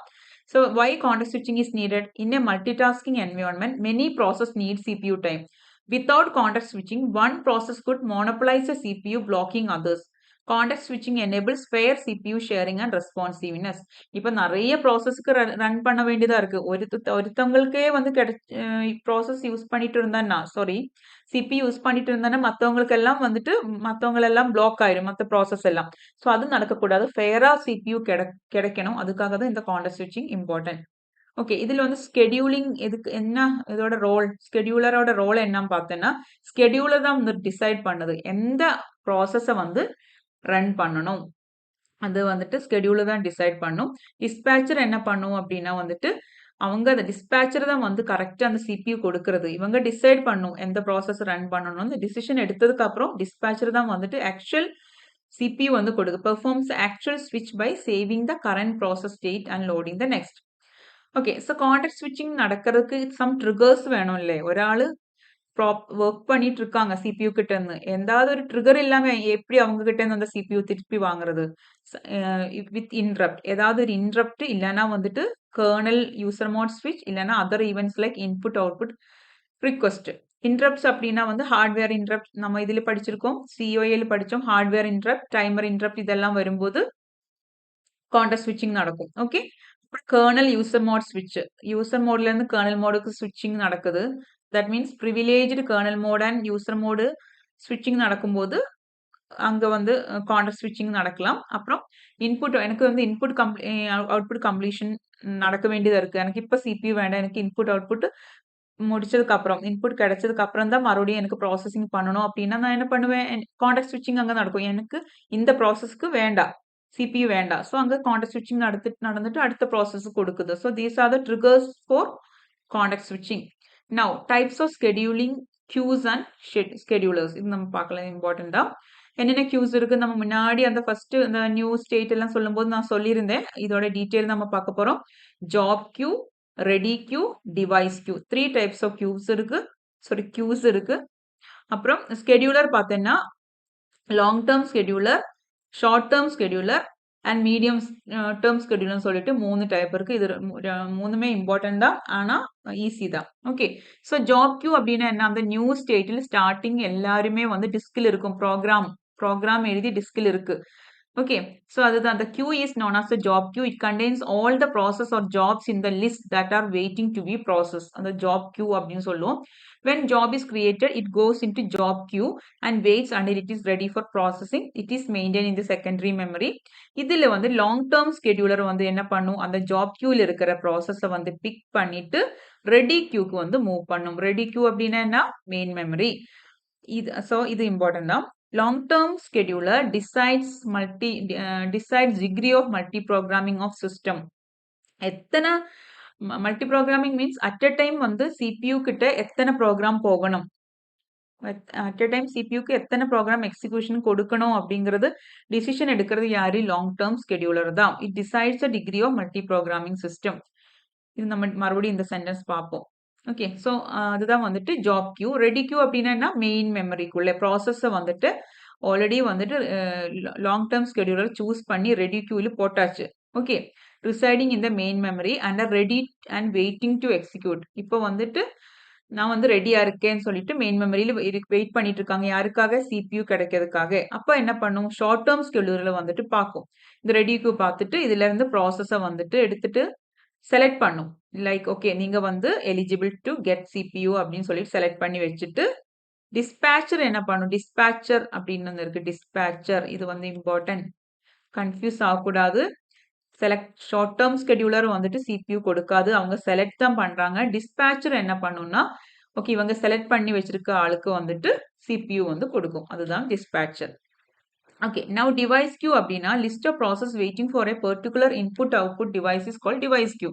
அதாவது இப்போ நான் ஏதாவது input output devicesக்கு வந்துட்டு வெயிட் பண்ணிட்டு இருக்காங்க. வெயிட்டிங் ஆர் பிளாக் ஸ்டேட்டுக்கு போகும்ல அந்த ப்ராசஸ் எல்லாம் போய் டிவைஸ் கியூல போய் ஸ்டோர் ஆகும். Device queue. Okay. Each device ஒவ்வொரு டிவைஸுக்கும் வந்து டிவைஸ் கியூ இருக்கு. இதுல வந்து மீடியம் டேர்ம் ஸ்கெடியூலர் அப்படின்னு சொல்லிட்டு ஒரு ஸ்கெடியூலர் இருக்கு. அவங்க என்ன பண்ணுவாங்கன்னா இந்த பிளாக் ஸ்டேட்ல இருக்கிற அந்த இது வச்சு சொல்றேன். ஓகே. இப்ப நியூல இருந்து ரெடிக்கு வந்துருச்சு. ரெடில இருந்து டிஸ்பேட்ச் CPU கிடைச்சிட்டு ரன் ஆகி டெர்மினேட் ஆகுது. இதே வந்து இன்புட் அவுட்புட் ரிக்வெஸ்ட் போகும்போது வெயிட் ஆர் பிளாக்கு போகுது. வெயிட் ஆர் பிளாக்ல இருந்து இன்புட் அவுட்புட் கம்ப்ளீஷன் முடியும் போது ரெடி ஸ்டேட்டுக்கு போகுது. அப்புறம் ரன் ஸ்டேட்ல இருந்து ரெடிக்கு போகும். அது நான் முன்னாடி சொல்ல மறந்துட்டேன். ரன்னில இருந்து இன்கேஸ் வந்துட்டு இந்த ப்ரீஎம்டிவ் ஸ்கெடியூலிங் அதாவது அவங்களோட டைம் முடிஞ்சிருக்கு. டைம் அவுட் ஆயிருச்சு. இல்லன்னா பிரையாரிட்டி வந்து அவங்களோட ஹையர் பிரையாரிட்டி ப்ராசஸ் வந்துருச்சு. அந்த மாதிரி டைம்ல வந்து ப்ரீஎம்ப்ஷன் நடக்கும். ப்ரீஎம்ப்ஷன் நடக்குது அப்படின்னா அவங்க கிட்ட இருந்து CPU வந்து திருப்பி எடுத்துட்டு இவங்கள மறுபடியும் ரெடி கியூல கொண்டு போவாங்க. ஓகே. இது நடக்குது. ஓகே. ஸோ நம்ம வந்து வெயிட் பண்ணிட்டு இருக்கும்போது ஆஃப்டர் ஃபினிஷிங் இன்புட் அவுட்புட் ரெடிக்கு போயிடும். இதே வந்துட்டு வெயிட்ல இருக்கும்போது சம்டைம்ஸ் ரெடிக்கு போக முடியாது. பிகாஸ் இதை விட ஹையர் டாஸ்க்குகள் இல்லைன்னா ஹையர் ப்ரையாரிட்டி இருக்கிற ப்ராசஸ்கள் வந்து வெயிட்டிங் இருக்கு. அப்ப என்ன பண்ணும் தெரியுமா? இந்த மீடியம் அப்பதான் வந்துட்டு மீடியம் இவங்க மீடியம் டேர்ம் ஸ்கெடியூலர் என்ன பண்ணும்னா இதுல இருந்து ஓகே இப்போ நீங்க உங்களோட ஹையர் ப்ரையாரிட்டி ப்ராசஸ் வெயிட்டிங் தான். ஸோ உங்களை ஃபார் த டெம்பரரியா நான் வந்து சஸ்பெண்ட் பண்றேன் அப்படின்னு சொல்லிட்டு சஸ்பெண்ட் வெயிட் அப்படின்னு சொல்லிட்டு ஒரு கியூ இருக்கு, அங்க கொண்டு போய் போடும். ஓகே, அப்புறம் மறுபடியும் வந்துட்டு இவங்க இது ஃப்ரீயா இருக்கிற மாதிரி இருக்கு அப்படின்னா இது சஸ்பெண்ட் வெயிட்ல இருந்து மறுபடியும் வெயிட்டுக்கு கொண்டு போகும். ஓகே, சம்டைம்ஸ் மறுபடியும் வந்து என்ன ஆகும், இந்த சஸ்பெண்ட் வெயிட்ல இருந்தும் வந்துட்டு அவங்க என்ன பண்ணுவாங்க தெரியுமா, திருப்பி டிஸ்க்குக்கு கொண்டு போவாங்க. சஸ்பெண்ட் சாரி, திருப்பி என்ன பண்ணுவாங்கன்னா இது வந்து ஆக்சுவலி டிஸ்கோட பார்ட். இந்த சஸ்பெண்ட் வெயிட்ங்கிறது டிஸ்க். ஓகே, ஸ்வாப்பிங் இங்க வந்து ஸ்வாப்பிங்கிறது நடக்குது. அதாவது swapping between disk and main memory யாரு பண்ணுவாங்க, மீடியம் டேர்ம் ஸ்கெடியூலர். ஓகே, இங்க இருக்கிற ப்ராசஸ்க்கு வந்து இங்க மறுபடியும் இங்க மெயின் மெமரி நிக்க முடியாது, அங்க ஸ்பேஸ் இல்லைன்னா வந்துட்டு அவங்க டிஸ்க்கு கொண்டு போவாங்க. இங்க வந்து ஸ்பேஸ் இருக்கும்போது திருப்பி டிஸ்க்ல இருந்து மறுபடியும் என்ன பண்ணுவாங்க, ரெடி ஸ்டேட்டுக்கு அதாவது மெயின் மெமரி கொண்டு வாங்க. அது that means swapping between main memory and disk பண்றது யாருன்னு கேட்டனா மீடியம் டேர்ம் ஸ்கெடியூலர் தான். Okay, now CPU scheduling its CPU scheduling is a process of deciding which process will gain control of CPU for execution while others wait. Primary goal is to ensure that whenever the CPU becomes idle, operating system selects a process from the ready queue. இது நம்ம சொன்னதே தான், CPU scheduler தான் வந்துட்டு இது பண்ணுது. Okay, CPU scheduler means short term scheduler. Short term scheduler ஓட another name தான் வந்து CPU scheduler. அப்புறம் இது மூணு சென்டென்ஸ் நான் கலரா கொடுத்திருக்கிறது மூணுமே இம்பார்ட்டன்ட் தான்.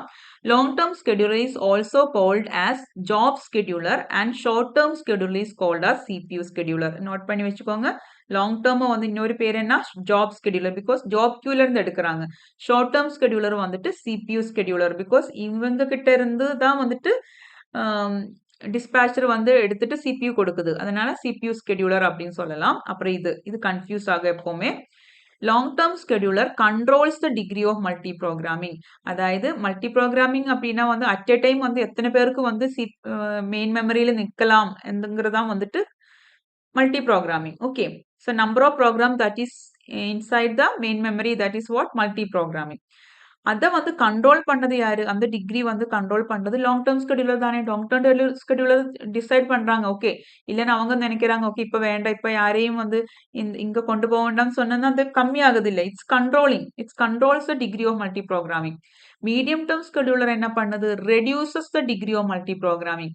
இது கண்ட்ரோல் பண்ணது, இது ரெடியூஸ் பண்ணு. ரெடியூஸ் மீன்ஸ் வாட், மல்டி இந்த இதில் இருக்கிறவங்கள வந்து திருப்பி ஸ்வாப் அவுட் பண்ணி டிஸ்க்கு கொண்டு போறாங்க இல்லை, அதனால தான் ரெடியூஸ் அப்படின்னு சொல்றது. ஓகே, ஸோ இந்த ரெண்டு வேர்டும் வந்து ஞாபகம் வைக்கணும், கண்ட்ரோல்ஸ் அண்ட் ரெடியூசஸ். இது வந்து ஸ்டேட்மெண்ட் கொஸ்டின் கேட்பாங்க. அப்புறம் CPU ஸ்கெடியூலிங் கிரைட்டீரியா, என்னென்ன கிரைட்டீரியா பேஸ் பண்ணி தான் ஸ்கெடியூல் பண்றாங்க. த்ரூபுட் அப்படின்னா ஒரு பர்டிகுலர் டைமுக்குள்ள எத்தனை ப்ராசஸ் முடிக்க முடிஞ்சது, that is throughput. Turn around time means total time taken from process submission to its completion. Process தொடங்கி ஸ்டார்ட் ஆகி கம்ப்ளீட் ஆகிறதுக்கு எவ்வளோ டைம் வேண்டி வந்தது, that is turn around time. Waiting time அப்படின்னா total time in process spends waiting இந்த ready கியூல எத்தனை டைம் வெயிட் ஆயிருக்கு. ரெஸ்பான்ஸ் டைம்னா time from process submission until the first response. நான் ப்ராசஸ் சப்மிட் பண்ணிட்டு எனக்கு ரெஸ்பான்ஸ் ஃபர்ஸ்ட் ரெஸ்பான்ஸ் கிடைச்சது எப்போங்கிறது தான் ரெஸ்பான்ஸ் டைம். ஓகே, அப்புறம் good scheduling algorithm. Scheduling algorithm என்னென்ன எப்படி இருக்கணும் அப்படின்னா மேக்ஸிமம் CPU யூட்டிலைசேஷன் இருக்கணும், த்ரூபுட் மேக்ஸிமா இருக்கணும், டேர்ன் அரவுண்ட் டைம் கம்மி ஆகணும், கம்மி டைமுக்குள்ள நமக்கு பண்ண முடியணும், வெயிட்டிங் டைம் மினிமமா இருக்கணும், ரெஸ்பான்ஸ் டைமும் மினிமமா இருக்கணும், அதாவது ஃபாஸ்ட் ரெஸ்பான்ஸா இருக்கணும், that means minimize response time. Okay, types of scheduling algorithm 2 types இருக்கு, preemptive and non preemptive. Preemptive அப்படின்னா பிளாக்கிங், ஒன்று பண்ணிட்டு இருக்காங்க அவங்கள பிளாக் பண்ணிட்டு எடுக்கிறாங்க, அடுத்த ப்ராசஸ் கொடுக்குறாங்க, அதுதான் pre-emptive. CPU is taken from a running process, taken away from a running process if higher priority process arrives. A process gets CPU for a limited time, it unfinished, it goes back to the ready queue. Okay, ஒரு கொஞ்சம் time தான் வந்துட்டு CPU கொடுக்கும். அந்த time முடிக்கும் போது என்ன ஆகுது, அந்த CPU அவங்க கிட்ட இருந்து எடுத்துட்டு அடுத்த ஆளுக்கு கொடுக்கும். அண்ட் அது ஃபினிஷ் ஆகல, அவங்க ப்ராசஸ் முடிச்சிச்சுன்னா வெல் அண்ட் குட், இல்லைன்னா வந்து அவங்கள மறுபடியும் ரெடி கியூ கொண்டு போயிட்டு தான் வந்துட்டு இந்த ப்ராசஸ் கண்டினியூ ஆகுது. Okay.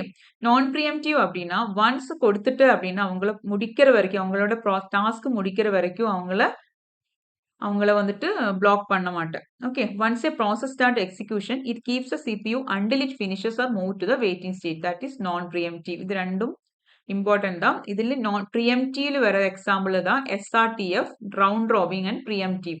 எஸ்ஆர்டிஎஃப் means shortest remaining time first. Round robin நமக்கு தெரியும். நம்ம இது பார்ப்போம். கொஸ்டின்ஸ் பார்ப்போம் இப்போ. ப்ரீஎம்ப்டிவ், பிரையாரிட்டி ஸ்கெட்யூலிங் அது மாரி 3 இருக்கு. priority scheduling. Priority வந்து preemptive இருக்கு, non preemptive இருக்கு. Okay. And non preemptive ஓட example பார்த்தேன்னா first come first serve, shortest job first and non preemptive priority scheduling. Okay. இந்த question பார்க்கலாம். Number of process completed per unit time is known as. ஒரு டைமுக்குள்ள எத்தனை process முடிக்கலாம் அதை என்ன சொல்லுவோம், அந்த மெஷர்மெண்ட் என்ன சொல்லுவோம், throughput. Okay. Next, entry of all the PCB of the current process is in. இந்த ப்ரோக்ராம் கவுண்டர் பிளாக் இருக்குல்ல, அதில் ஒவ்வொரு என்ட்ரி வந்துட்டு entry of the current process is in எங்கே இருக்கும், இதோட ஃபுல் என்ட்ரி வந்து ப்ராசஸ் டேபிளில் இருக்கும். What is the degree of multiprogram? Degree of multiprogramming அப்படின்னா என்ன? Number of process executed per unit time. Execute பண்ணுறத ப்ராசஸை தான் நம்ம மல்டி ப்ரோக்ராமிங் சொல்கிறோமா? Number of process in ready queue, number of process in the input output Q, number of process in the memory. Correct answer is number of process in memory. Ready queuனாலும் memory correct தான். இந்த best answer பார்த்தேன்னா memory. Ready queuனாலும் main memory தான் meaning. But இவங்க இப்படி கொடுத்துருக்கறனால correct option, correct ஆன்சர்க்கே வந்து இதுதான் கொடுத்தாங்க. ஸோ வந்துட்டு இது வந்து வேர்டா வந்து மெமரின்னு கொடுத்ததுனால இது செலக்டா இருக்கு. ஒருவேளை இது இல்லாம வேற ஏதாவது ஆப்ஷனா இருந்ததுன்னா ரெடி கியூ நீங்க செலக்ட் பண்ணலாம். ஓகே. ஸோ நம்ம ஒவ்வொரு ஸ்கெடியூலிங்கோட என்ன அட்வான்டேஜ் என்ன, அதுக்கு ஒரு நியூமரிக்கல் பார்க்கலாம். ஓகே. ஓகே, ஃபர்ஸ்ட் எஃப்சிஎஃப்எஸ் பார்க்கலாம். FCFS means first come first serve. இது வந்து ரொம்ப ஈஸி. இது அரைவல் டைமை பேஸ் பண்ணி தான். அரைவல் டைமை பேஸ் பண்ணி ஒவ்வொரு ப்ராசஸும் வந்து யார் ஆദ്യം வராங்களோ அவங்களுக்கு சிபியூ கொடுத்துருவாங்க. ஓகே, அது முடிச்சதுக்கு அப்புறம் தான் வந்து நெக்ஸ்ட் ப்ராசஸ் கொடுக்கும். தட் மீன்ஸ் இட் இஸ் நான் ப்ரீஎம்டிவ். நான் ப்ரீஎம்டிவ் அப்படின்னா ஒன்ஸ் சிபியூ கிடைச்சிருச்சு அப்படின்னா டாஸ்க் முடியற வரைக்கும் திருப்பி கொடுக்காது. ஓகே, தட் இஸ் நான் pre-emptive. Okay, so the process that requires a CPU first is allocated the CPU first. This is non-preemptive. இதில் வந்து convoy effect அப்படின்னு சொல்லிட்டு ப்ராப்ளம் வருது. எதில் இருக்குன்னு கேட்டாங்கன்னா first come first serve தான். Convoy effect அப்படின்னா என்ன? In FCFS scheduling, a single slow process can delay all others, causing the entire system to slow down and waste CPU device time. That means இப்போ வந்து நமக்கு ஒரு first யாரு கிடைக்குதோ அவங்களுக்கு தான் வந்துட்டு சிபியூ போகுது. ஓகே, அந்த ஃபர்ஸ்ட் கிடைக்கிற ஆளே வந்துட்டு பெரிய நிறைய, அதாவது பர்ஸ்ட் டைம் வந்து சிபியூ வந்து ரொம்ப நேரம் தேவைப்படுற ஒரு ப்ராசஸ். சிபியூ பர்ஸ்ட் டைம் வந்து நிறையவே தேவைப்படுது ஃபர்ஸ்ட் ப்ராசஸுக்கே. அப்ப என்ன ஆகுது, மத்தவங்க எல்லாருமே வந்துட்டு வெயிட் பண்ண வேண்டியதா இருக்கு. என்டையர் சிஸ்டமே ஸ்லோ டவுன் ஆயிடும் அதனால. அதுதான் வந்துட்டு அந்த எஃபெக்ட் தான் வந்து கான்வாய் எஃபெக்ட்னு சொல்றோம். அது வந்து எஃப்சிஎஃப்எஸ்ல தான் நடக்குது. பிகாஸ் எஃப்சிஎஃப்எஸ்ல தான் வந்துட்டு நான் ப்ரீஎம்டிவா வந்துட்டு பேஸ்ட் ஆன் அரைவல் டைமில் வந்து கொடுக்கிறது. Okay, in single slow process can delay all others. இதை என்ன சொல்லுவோம், கான்வாய் எஃபெக்ட். ஓகே, ஸோ இந்த கொஸ்டின் சால்வ் பண்ணும்போது உங்களுக்கு இது கிளியர் ஆயிடும். Set of 5 process whose arrival time, CPU time needed and priority are given. Okay, priority இதில் தேவையில்லை. ஆக்சுவலி அவங்க கன்ஃபியூஸ் பண்ணுறதுக்காக எல்லாம் கொடுப்பாங்க ப்ரையாரிட்டி, பட் ப்ரையாரிட்டி தேவையில்லை. அரைவல் டைமும் சிபியூ பர்ஸ்ட் டைமும் ப்ராசஸ் நம்பரும் போதும்.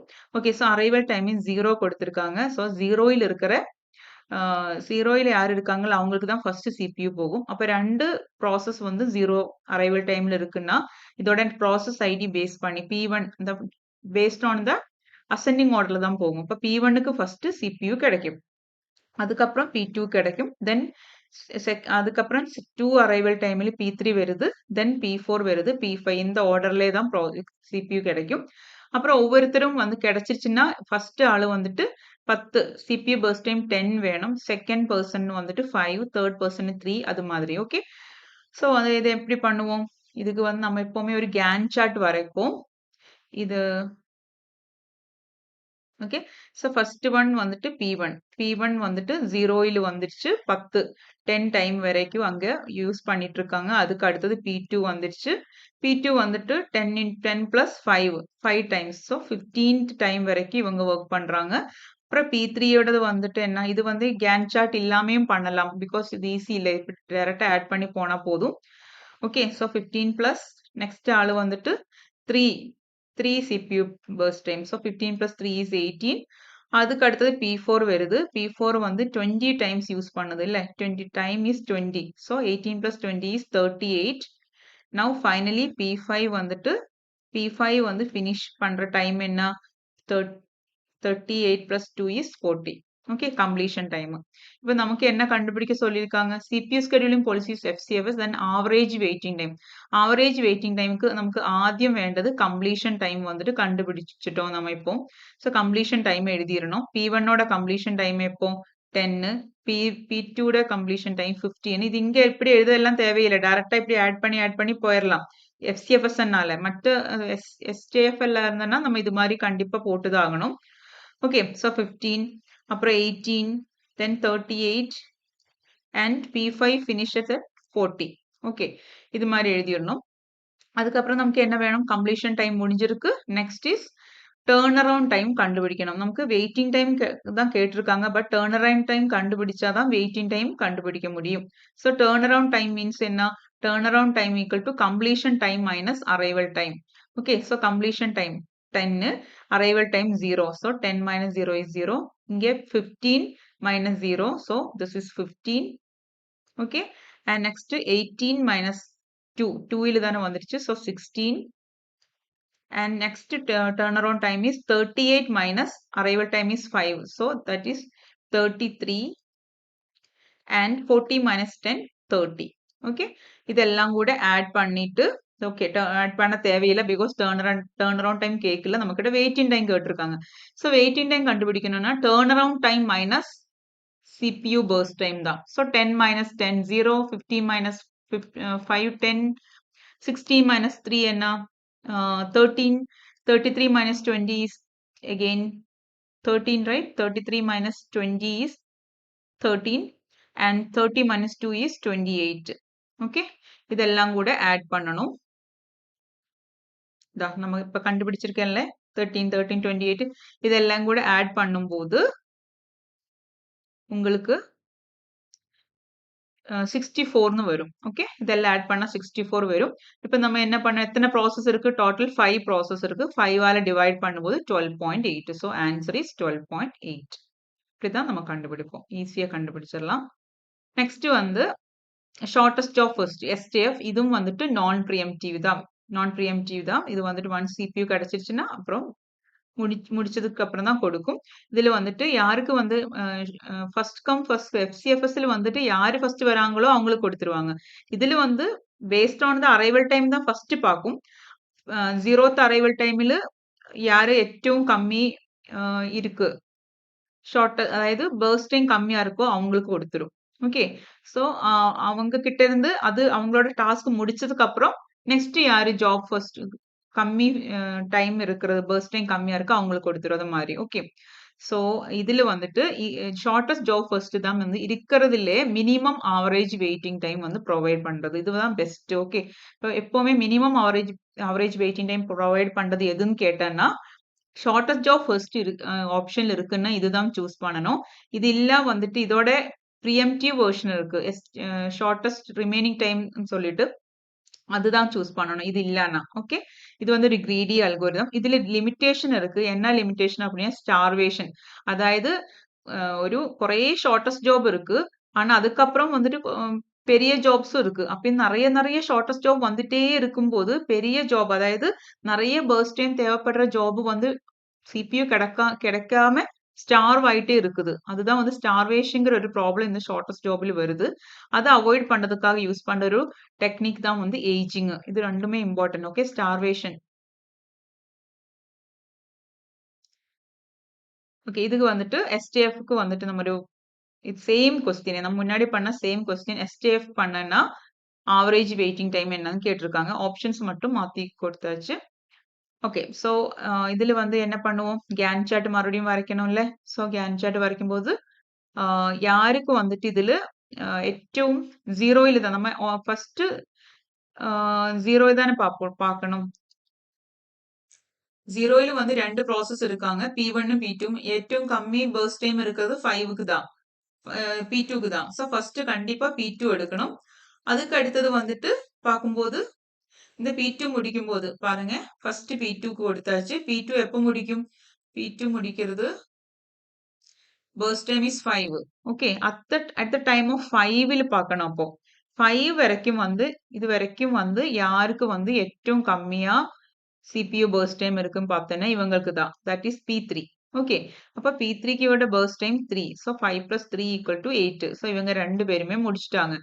அடுத்தது இப்போ നമ്മള 8ல் இருக்கு. இப்போ டைம் வந்து 8ல் இருக்கு. அப் டு 8 வந்து யாரு இன்னும் கம்மியா இருக்கு? இப்போ ஆல்ரெடி நம்ம 3 பார்த்தாச்சு. 5ம் பார்த்தோம். அப்புறம் இன்னும் 2 பார்க்க முடியாது. பிகாஸ் 2 வந்து 10th டைம்ல வருது. நமக்கு 8 டைம் வரைக்கும் தான் பார்க்க முடியும். So of course this one no. இது ஆல்ரெடி ஃபினிஷ் தான். பின்ன இருக்கிறது 10 தான். That is P1. P1 வந்து 10. ஓகே. ஸோ P1 முடிச்சிடும் at the time of 18.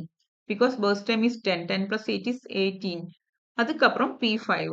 P5 வந்துட்டு ஓகே P5 பார்க்கலாம்.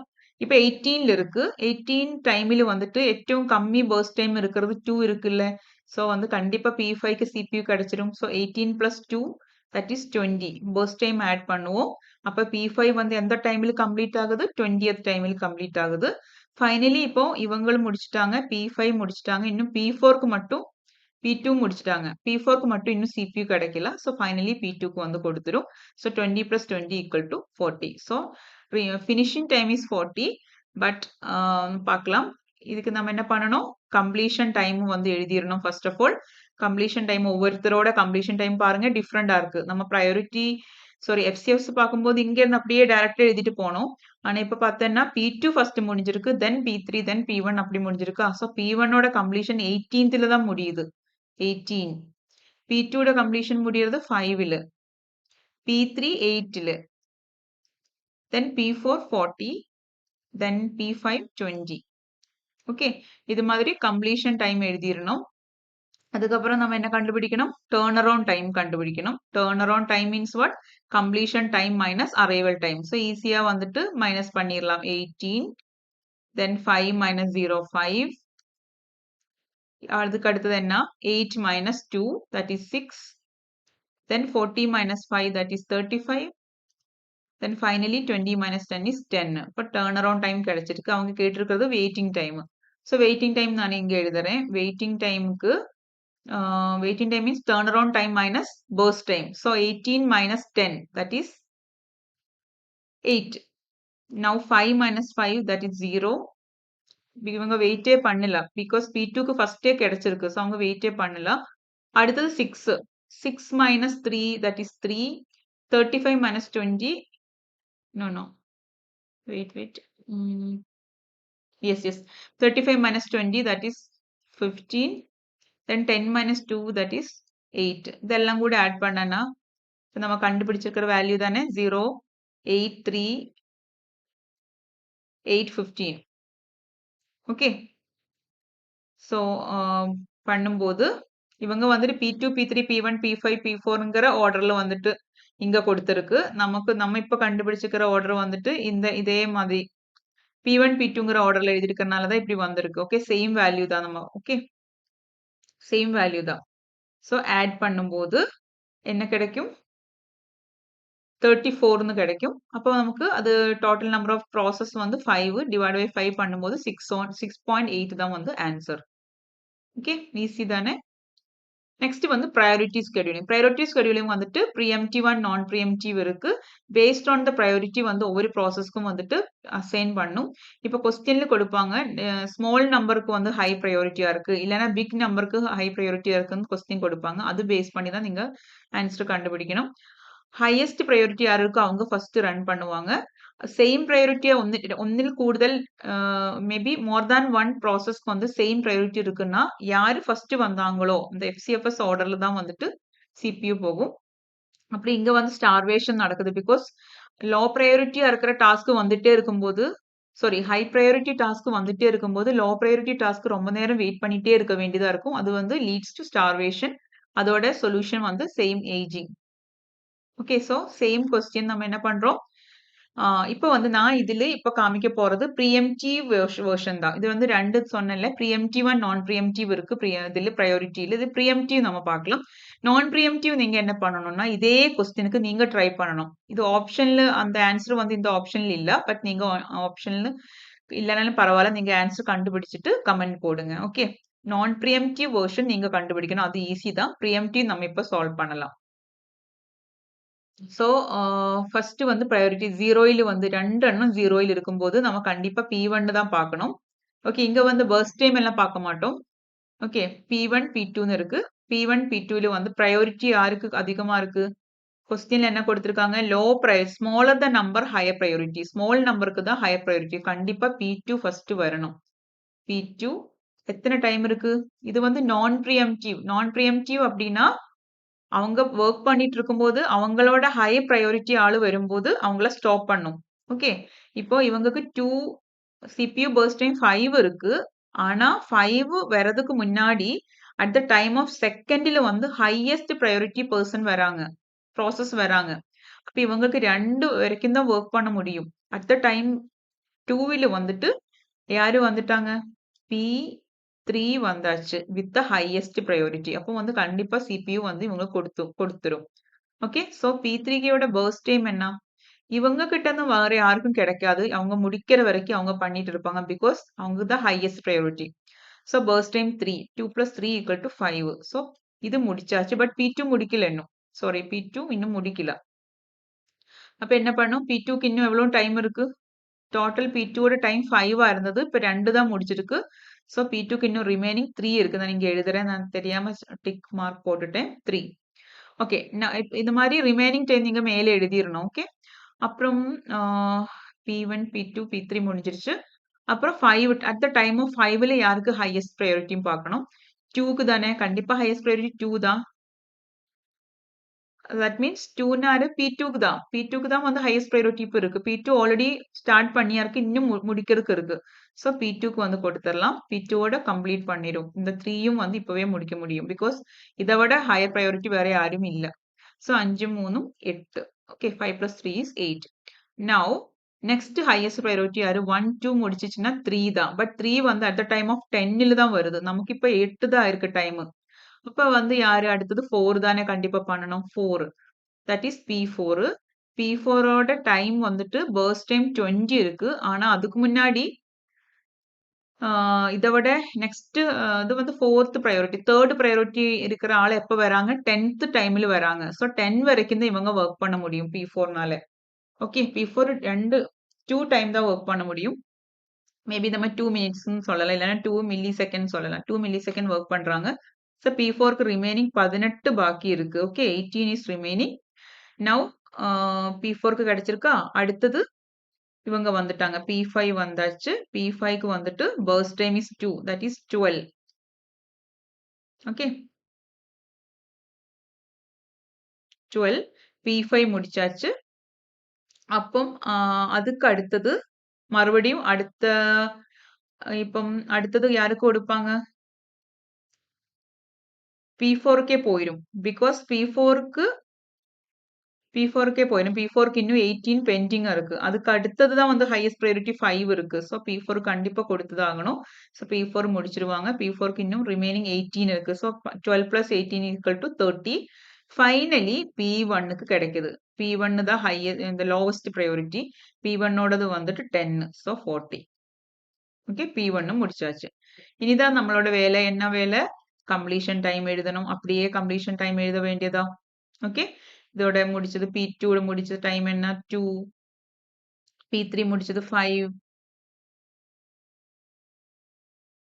சாரி P2 நான் காலம் மாத்தி எழுதிட்டேன். ஓகே. இது அப்படியே எழுதிறேன். இங்க எழுதுறேன். P2 P1 எப்ப முடிக்கிறாங்க? 40ல தான் P1 முடிக்கிறாங்க. P2 முடிக்கிறதோ? டிக் பண்ண மறந்துட்டேன். P2 இங்க தான் முடிக்கிறாங்க. 8. அப்புறம் P3 எப்ப முடிக்கிறாங்க? 5ல முடிக்கிறாங்க. P4 எப்ப முடிக்கிறாங்க? 30ல முடிக்கிறாங்க. 30. Then P5 12. Okay. So completion time கிடைச்சிருக்கு. அடுத்தது என்ன? அடுத்தது turn around time. Turn around time means completion time minus arrival time. So that is 40 only. Again here 8 only because 8 minus 0 8. Now 5 minus arrival time 2, that is 3. Okay, then 30 minus 5, that is 25. Then 12 minus 10, that is 2. இது turn around time. நமக்கு கேட்டிருக்கிறது என்ன? Waiting time. Question பார்க்கணும். சில டைம்ல அவங்க turn around time தான் கேட்பாங்க average. Okay. So turn around time கிடைச்சிருக்குன்னா நமக்கு ஈஸியா வந்துட்டு வெயிட்டிங் டைம் பண்ணலாம்ல. Turn around time minus first time. Okay. அப்படி கொடுக்கும்போது இந்த மாதிரி டர்ன் அரவுண்ட் டைம் இதெல்லாம் நம்ம இப்ப கண்டுபிடிச்சது தான். 40, 8, 3, 25, 2. ஓகே. அதுக்கப்புறம் வெயிட்டிங் டைம் மைனஸ் பண்ணணும். இந்த 40 minus wait time, sorry, burst time. This is 40 minus 10, 30. 8 minus 5, 3. 3 minus 3, 0. அது மாதிரி உங்களுக்கு வெயிட்டிங் டைம் கிடைச்சிரும். எல்லாம் ஆட் பண்ணும்போது 38 slash divided by 5, then 7.6 is the answer. இது வந்து நிறைய டைம் நீங்க பிராக்டிஸ் பண்ணணும். அப்பதான் உங்களுக்கு ஸ்பீடு கிடைக்கும். ஓகே. ஸோ இந்த கொஸ்டின் பார்க்கலாம். Starvation in scheduling can be over come using. Okay. Scheduling starvation வந்துருச்சுன்னா என்ன டெக்னிக் யூஸ் பண்ணி ஓவர் கம் பண்ணலாம்? Paging, segmentation, ageing. Answer is ageing. Convoy effect is the situation happens in எந்த அல்கோரிதத்தில் இருக்கு? எந்த scheduling அல்கோரிதத்தில் இருக்குன்னா ஃபிஃபோல தான் வந்து கான்வாய் எஃபெக்ட் இருக்கு. Next is shortest remaining time first. Shortest remaining time ஃபர்ஸ்ட்ங்கிறது preemptive version of SJF. SJF நம்ம பார்த்தோம் இல்லையா, அதோட ப்ரீஎம்டி. எஸ்டிஎஃப்ல வந்து ஷார்டஸ்டா ஒராளுக்கு கொடுத்துருச்சுன்னா, ஒரு சிபியூ கொடுத்துருச்சுன்னா அவங்களோட ஒர்க் முடிச்சுட்டு தான் வந்து எடுப்பாங்க. ஆனா இங்க அப்படி கிடையாது. ஷார்டஸ்ட் ஜாப்னு சொல்லிட்டு அவங்களுக்கு கொடுப்பாங்க. ஆனா வந்து மறுபடியும் அதோட ஷார்டஸ்ட் ஜாப் வரும்போது அவங்கள வந்து பெண்டிங்கில் வச்சுட்டு அடுத்த ஆக கொடுக்கும். ஓகே. அது pre-emptive version. New process arise with a shorter remaining time than the currently running one. CVPU is preempted and given to the new process. Same program வந்து இதுக்கு பார்க்கலாம். ஓகே. ஸோ ஆദ്യം வந்து P 0th டைம்ல தானே, கண்டிப்பா 0 டைம்ல தான் ஸ்டார்ட் ஆகணும். அப்ப யாருமே இல்ல. இப்ப 0 டைம்ல நமக்கு P1க்கு கொடுத்துடலாம். ஓகே. P1க்கு கொடுத்தாச்சு. அப்ப வந்துட்டு P1க்கு கொடுத்துட்டு பர்ஸ்ட் டைம் இஸ் 8. ஆனா வந்து ஒன்னு தான் பண்ண முடிஞ்சது. Because at the time of 1ல் அதை விட சின்ன ஆளு வந்தாச்சு. ஓகே. ஸோ ஒன்னு முடிஞ்சிருக்கு. நவ் P1, P2 வந்துருச்சு. P2ஓட டைம் 4. ஓகே. ஸோ கண்டிப்பா அப்போ இங்க 1 முடிஞ்சிருச்சுன்னா ரிமைனிங் எவ்வளவு இருக்கு? 7 எழுதணும் மேலே. ஓகே. ஸோ P2க்கு வந்துட்டு first time is 4. So 1 plus 4 is 5. So P2 முடிஞ்சிருச்சு. நவ் இப்போ வந்து அட் த டைம் 5ல் வந்து ഏറ്റവും கம்மி யார் இருக்கு அப்படின்னா 5. பர்ஸ்ட் டைம் இஸ் 5 யாருக்கு? P4க்கு இருக்கு. P4. Okay. So 5. So 5 plus 5 equal to 10. So P4ம் முடிஞ்சிருச்சு. இனி வந்து யார் யார் இருக்கு? P2, P4 முடிஞ்சிருச்சு. இன்னும் P3யும் P1ம் இருக்கு. இப்போ இதுல யாருக்கு? இது 8, இது 9. இந்த 8ல வந்து 1 ஆல்ரெடி முடிச்சிருக்கு. இன்னும் 7 தான் இருக்கு. ஸோ P1க்கு தான் கண்டிப்பா கிடைக்கும். ஸோ P1 வந்து இன்னும் 7 முடிக்கும் போது 17. அதுக்கு அடுத்தது P3க்கு கிடைக்குது. P3 என்ன? 17 plus 9 equal to 26. ஓகே. இது மாதிரி எழுதுவோம். அதுக்கப்புறம் இப்ப நம்ம இங்க எழுதுனதுதான் சேம் தான். அதுக்கப்புறம் அரைவல் டைம், கம்ப்ளீஷன் டைம் இது பார்த்துட்டு கம்ப்ளீஷன் டைம் ஒவ்வொருத்தரும் எழுதிடணும். அப்புறம் டர்ன் அரவுண்ட் டைம் எப்படி கண்டுபிடிப்போம்? Completion time minus arrival time எழுதுவோம். 17 minus 0 17, 5 minus 1 4, 26 minus 2 24 and 10 minus 3 7. Okay. அதுக்கப்புறம் வெயிட்டிங் டைம் எப்படி கண்டுபிடிப்போம்? 17 minus பர்ஸ்ட் டைம் எவ்வளோ? 13 plus 8, 17 minus 8 is 9, right? 9 plus 8. 9 plus 8 is 17. அடுத்தது 4 minus 4 0. 24 minus 9 is 13, right? 13 plus 20, sorry. Yes. No, 15. 15 plus 9 then 24. 15. Now 7 minus 5 equal to 2. Okay. 9 0 15 2. இது மாதிரி கிடைச்சிருக்கா? அதெல்லாம் கூட add பண்ணும்போது 26 கிடைக்கும். அதுக்கப்புறம் டிவைட் பை 4 6.5 ஆன்சர் கிடைக்கும். இப்படிதான் வந்துட்டு இது இப்ப நம்ம பண்ணது ப்ரீஎம்ப்டிவ் எஸ்ஜேஎஃப் ஷெட்யூலிங் ஆக. தட் இஸ் இப்படி கொடுப்பாங்க. எஸ்ஜேஎஃப் ப்ரீஎம்ப்டிவ் கொடுத்தோம்னா that means they are asking shortest remaining time first. இப்படி கேட்பாங்க. எஸ்ஆர்டிஎஃப்னு சொல்லி கொடுப்பாங்க. இல்லைன்னா ப்ரீஎம்ப்டிவ் வெர்ஷன் ஆஃப் எஸ்ஜேஎஃப்னு சொல்லிட்டு கொடுப்பாங்க. ஓகே, எஸ்ஜேஎஃப்னு பார்த்தோன்னா நீங்க வந்து நான் ப்ரீஎம்ப்டிவ் நினைக்க கூடாது. அதுக்கு முன்னாடி ப்ரீஎம்ப்டிவ் இருக்கான்னு செக் பண்ணணும். The last one is round robin. Round robin ரொம்ப ஈஸி. அது ஒரு டோக்கன் கொடுக்குற மாதிரி. ஓகே, ஒவ்வொருத்தருக்கும் வந்துட்டு ஒரு ஒரு குறிப்பிட்ட டைம் தான் அவங்களுக்கு சிபியூ கிடைக்கும். அந்த டைம் வரும்போது அந்த டைம் அவுட் ஆகும்போது அடுத்த ஆக்கு கிடைக்கும். அது வந்து இந்த ஆர்டர்ல போகும். எல்லாருக்குமே வந்து ஈக்குவலா ஃபேரா வந்து கிடைக்குது. Round robin is a CPU scheduling algorithm where each process is assigned a fixed time slot in cyclic order. It is simple, easy to implement and starvation free. Very very important. Round robin வந்து starvation கிடையாது. As all process get a fair share of the CPU. The disadvantage of round robin என்னன்னு கேட்டேன்னா increase overhead due to frequent context switching. Because இதில் வந்துட்டு இப்போ ஒரு time கொடுப்போம் சொன்னேன்ல, இப்போ 2 மில்லி செகண்ட்ஸ் கொடுத்தாச்சு. பெரிய ப்ராசஸா இருக்கு. 20 செகண்ட் எல்லாம் 20 செகண்ட் இருக்கிற ப்ராசஸ் எல்லாம் இருக்குன்னா அப்போ ஒரு ப்ராசஸ் முடிக்கிறதுக்கு 10 டைம் டிவைட் பண்ண வேண்டியதா இருக்கு. 10 பிராവശ്யம் அவங்க வந்து கான்டெக்ஸ்ட் ஸ்விட்சிங் நடக்க வேண்டியதா இருக்கு. ஒவ்வொரு டைமும் 2 தான் கிடைக்கும். அதுக்கப்புறம் மறுபடியும் 18 வரைக்கும் வெயிட் பண்ணணும். மறுபடியும் 2 தான் கிடைக்கிறது மாதிரி. So overhead due to frequent context switching is the disadvantage of round robin. So நம்ம இந்த okay, so round robin scheduling பண்ணும்போது நமக்கு ஒரு எக்ஸ்ட்ரா ஒர்க் இருக்கு. ஒரு எக்ஸ்ட்ரா ஒரு வெயிட்டிங் கியூ கூட நம்ம ரெடி பண்ணணும். ஓகே, அப்போதான் உங்களுக்கு கரெக்டா ஆன்சர் கிடைக்கும். இல்லைன்னா வந்துட்டு தப்பாயிரும். ஓகே, ஸோ ஃபர்ஸ்ட் வந்து யாரு வெயிட்டிங் கியூல இருக்காங்க, ரெடி கியூல யார் இருக்காங்க அப்படின்னா P1. பிகாஸ் அரைவல் டைமில் வந்து P1 0ல வந்து P1 மட்டும்தான் இருக்கு. ஓகே, ஸோ இந்த வெயிட்டிங் கியூல இருந்து P1 வந்துட்டு நம்ம எடுத்துருவோம். ஸோ P1 எடுத்தாச்சு. P1 வந்து வந்துருச்சு இங்க. ஓகே, ஸோ 0 இந்த P1ல இருந்து P1க்கு வந்து 2 எல்லாருக்குமே 2 ஈக்குவல் டைம் தான் கிடைக்கும். ஸோ 2. ஸோ இது வந்துட்டு முடியல, இன்னும் பெண்டிங் 1 இருக்கு. பர்ஸ்ட் டைம் 3 இருக்குல்ல, ஸோ பெண்டிங் 1 இருக்கு. ஓகே, நவ் இந்த 2 இது அட் த டைம் ஆஃப் 2ல வந்துட்டு P1ஓட CPU வந்து எடுக்குது, மாத்துது. அந்த டைம் அதுக்கு முன்னாடி அந்த டைம்ல P2 வந்து வெயிட்டிங்ல இருக்காங்க. P2 வந்து ரெடி கியூல இருக்காங்க. ஓகே, ஸோ P2க்கு தான் ஆஃப்கோர்ஸ் வந்து நெக்ஸ்ட் CPU போகும்.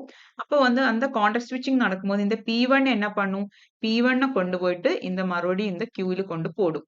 பிகாஸ் P1 இன்னும் முடியல. ஓகே, ஸோ now P2க்கு வந்து CPU கிடைச்சிருக்கு. P2 வந்து 2 மில்லி செகண்ட்ஸ் P2க்கு வந்து பண்ண முடியும். பிகாஸ் P2ஓட burst time 4.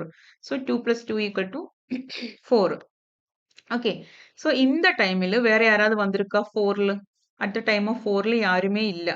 Because at the time of 5ல தான் வந்து P3 வராங்க. ஸோ வந்துட்டு என்ன ஆகுதுன்னா இந்த P2 முடிஞ்சிருக்கா? P2 முடியல. P2க்கு இன்னும் பெண்டிங் 2 இருக்கு. ஸோ P2 வந்துட்டு P2 கிட்ட இருந்து ப்ரீஎம்ப்ஷன் நடந்துருச்சு. P2 கிட்ட இருந்து CPU வந்து வாங்கியாச்சு. வாங்கிட்டு P1க்கு கொடுக்குறாங்க. இன்னும் 6 கியூல இருக்காங்க. P1க்கு கொடுக்குறாங்க. அதுக்கு முன்னாடி P2 கொண்டு போயிட்டு கியூல போடும். வெயிட்டிங் கியூல போடும். பிகாஸ் P2 இன்னும் முடியல. ஸோ P1க்கு இப்போ CPU யாருக்கு கிடைக்கும்? P1க்கு கிடைக்குது. ஸோ P1க்கு கிடைச்சிருக்கா? ஸோ நவ் P1 வந்துட்டு இன்னும் 1 தான் பாக்கி இருக்கு. ஸோ P1 கம்ப்ளீட் பண்ணிடுவாங்க. ஸோ 4 + 1 = 5. இந்த 5 டைம்ல P1 முடிஞ்சிருக்கு. இந்த டைம்ல 5 டைம்ல யாரு வந்தாங்க? P3 வந்தாச்சு. P3 கியூவில வந்து நிக்குங்க. ஓகே, P3 வந்தாச்சு. Now P2. பிகாஸ் இந்த கியூவில யாரு முன்னாடி இருக்கு? P3க்கு முன்னாடி P2 இருக்கு. அதனால P2க்கு CPU கிடைக்குது. ஓகே, ஸோ P2க்கு இன்னும் ரிமைனிங் 2 இருக்குல்ல. ஸோ P2 தாராளமா இந்த 2 யூஸ் பண்ணிட்டு P2 முடிச்சிடும். நவ் பெண்டிங் ஒரு ஆள் மட்டும்தான் இருக்காங்க. யாரு? P3. ஓகே, P3க்கு எவ்வளவு வேணும்? Total first time is 5. இது ஒவ்வொரு டைமும் 2 மில்லி செகண்ட்ஸ் தான் கொடுக்கும். இருந்தாலும் பரவாயில்ல, 2 டைம்ஸ் 3 டைம்ஸ் கிடைக்கும் போது இது வேற யாரும் ஷேர் பண்றதுக்கு இல்லாததுனால ஒற்றடிக்கு நமக்கு இப்படி எழுதிடலாம். 7 + 5 = 12 அப்படின்னு எழுதிடலாம். ஆனா வந்து எப்படி நடக்குது, உள்ள எப்படி நடக்குது? P3க்கு வந்து 2 கொடுக்குது, மறுபடியும் P3க்கு 2 கொடுக்குது, மறுபடியும் 1 கொடுக்குது. அப்படிதான் நடக்குது. பட் we can write வேற யாரும் ஷேர் பண்றதுக்கு இல்லாததுனால 7 + 5 = 12 அப்படின்னு எழுதிடலாம். Okay, so this is what happening in the round robin. அப்ப இந்த கியூ வரைக்கலன்னா இந்த ப்ராப்ளம் ஆயிரும். நீங்க P1 மறுபடியும் எழுதுறதுக்கெல்லாம் மறந்துடும். கண்டிப்பா இந்த வெயிட்டிங் கியூ வரைக்கணும். ஓகே. ஸோ இத வச்சுட்டு நீங்க என்ன பண்ணணும்? கம்ப்ளீஷன் டைம் எழுதணும். Completion time. இப்போ P1 எப்ப முடிச்சிருக்கு? 5. P1 5ல முடிஞ்சிருக்கு. P2 7ல கண்டோ. P2 P1 completion time 5, P2 completion time 7 and P3 எப்ப முடிச்சிருக்காங்க? 12ல முடிச்சிருக்காங்க. ஓகே. அதே தான். இங்க வரைச்சது தான் இங்க குடுத்திருக்கேன். இது வந்து நான் இந்த கிளாஸ்க்கு முன்னாடி வந்து நான் செக் பண்ணணும் இல்ல கரெக்ட் ஆன்சர்ன்னு செக் பண்றதுக்காக வரைச்சு பார்த்தேன். அதுக்கப்புறம் டர்ன் அரவுண்ட் டைம் தெரியும் இல்லே. Completion time minus arrival time. Waiting time is turn around time minus first time கொடுக்கும்போது உங்களுக்கு தான் இங்க 2, 1, 2ன்னு வருது. இங்க 5, 5, 7. இத ஆட் பண்ணும்போது 15 plus 7 is 20, 17. 17/3 5.66 ms வருது. தென் இது ஆட் பண்ணும்போது 7 by sorry 2 plus 1 3 3 plus 2 5 5/3 வருது. So 1.66 milliseconds வருது. Okay. That's why the answer is 5.66. Option C B is the correct answer. இது எல்லாமே நீங்க வந்து ட்ரை பண்ணி பார்க்கணும். ஓகே. நீங்க எத்தனை டைம் இது சால்வ் பண்றீங்களோ அந்த டைம் தான் அவ்வளோ உங்களுக்கு ஸ்பீடு கிடைக்கும். ஸ்பீடு இல்லைன்னா வந்து ஒரு கொஸ்டினுக்கே வந்து ரொம்ப டைம் போயிடும். And the last is round ரோபிங்கோட ஒரு இம்பார்ட்டன்ட் நோட்ஸ் இருக்கு. Selection of time quantum is an important aspect of round robin. இப்போ முன்னாடியே சொன்னேன்ல டைம் குவாண்டம் வந்துட்டு ரொம்ப கம்மியாகும் போது என்ன ஆகுது? கான்டெக்ஸ்ட் ஸ்விட்சிங் நிறைய வருது இல்ல. if the time slice is too small it leads to frequent context switching, increasing overhead and reducing CPU efficiency. Overhead increase ஆகும், அப்புறம் CPU efficiency reduce ஆகும். Then time slice too large ஆயிருச்சுன்னா என்ன ஆகும்? ரொம்ப அதிகமா இருக்கு அப்படின்னா வந்துட்டு இட்ஸ் ஈக்குவல் டு FCFS மாதிரி ஆகும் இல்ல. இப்ப ஒரு ப்ராசஸ்க்கு வந்துட்டு ஒரு 5 கொடுக்குறாங்க. டைம் 5 ms கொடுக்குறாங்க. ஆனா அதை விட கம்மியா இருக்கு எல்லா ப்ராசஸும். எல்லாமே 2, 3, 4 இப்படி எல்லாம் தான் இருக்கு. அப்ப கண்டிப்பா it's will be equal to round FCFS மாதிரி ஆகும். 2 முடிக்குது, அதுக்கப்புறம் 3 முடிக்குது, தென் 4 முடிக்குது அது மாதிரி. ரைட்? ஸோ அதுதான். இது 2 ஸ்டேட்மெண்ட்டும் வந்துட்டு ஸ்டேட்மெண்ட்ல இருந்து கேட்பாங்க. ஸ்டேட்மெண்ட் வைஸா கொஸ்டின்ஸ் கேட்பாங்க. Okay. So I hope it is clear. So நம்ம இந்த ஸ்கெடியூலிங் வந்துட்டு முடிச்சிட்டோம். ப்ரீஎம்ப்டிவ் அண்ட் நான் ப்ரீஎம்ப்டிவ் வந்து முடிச்சிட்டோம். இதிலே வந்துட்டு இன்னும் எக்ஸ்ட்ரா மல்டி லெவல் கியூ அப்படின்னு எல்லாம் இருக்கு. அதெல்லாம் வந்துட்டு அவ்வளோக்கா இம்பார்ட்டன்ட் கிடையாது. கேட்கறது வந்துட்டு கொஸ்டின்ஸ் எப்பவுமே இதுல இருந்து தான் கேட்பாங்க. அதுல இருந்து வேணும்னா வந்துட்டு இந்த ஸ்டேட்மெண்ட் வைஸ் ஏதாவது கொஸ்டின் கேட்டேன்னா கேட்கலாம். ஓகே. ஸோ உங்களுக்கு கிளியரா இருக்கும்னு நினைக்கிறேன். ஸோ நெக்ஸ்ட் கிளாஸ்ல அதாவது நாளைக்கு வந்து நெக்ஸ்ட் கிளாஸ் பார்க்கலாம். அண்ட் ஃபார் த மெம்பர்ஸ் நாளைக்கு மார்னிங் வந்துட்டு நான் மாக் டெஸ்ட் தந்துறேன். Okay from this chapter. Okay. So thank you so much and take care.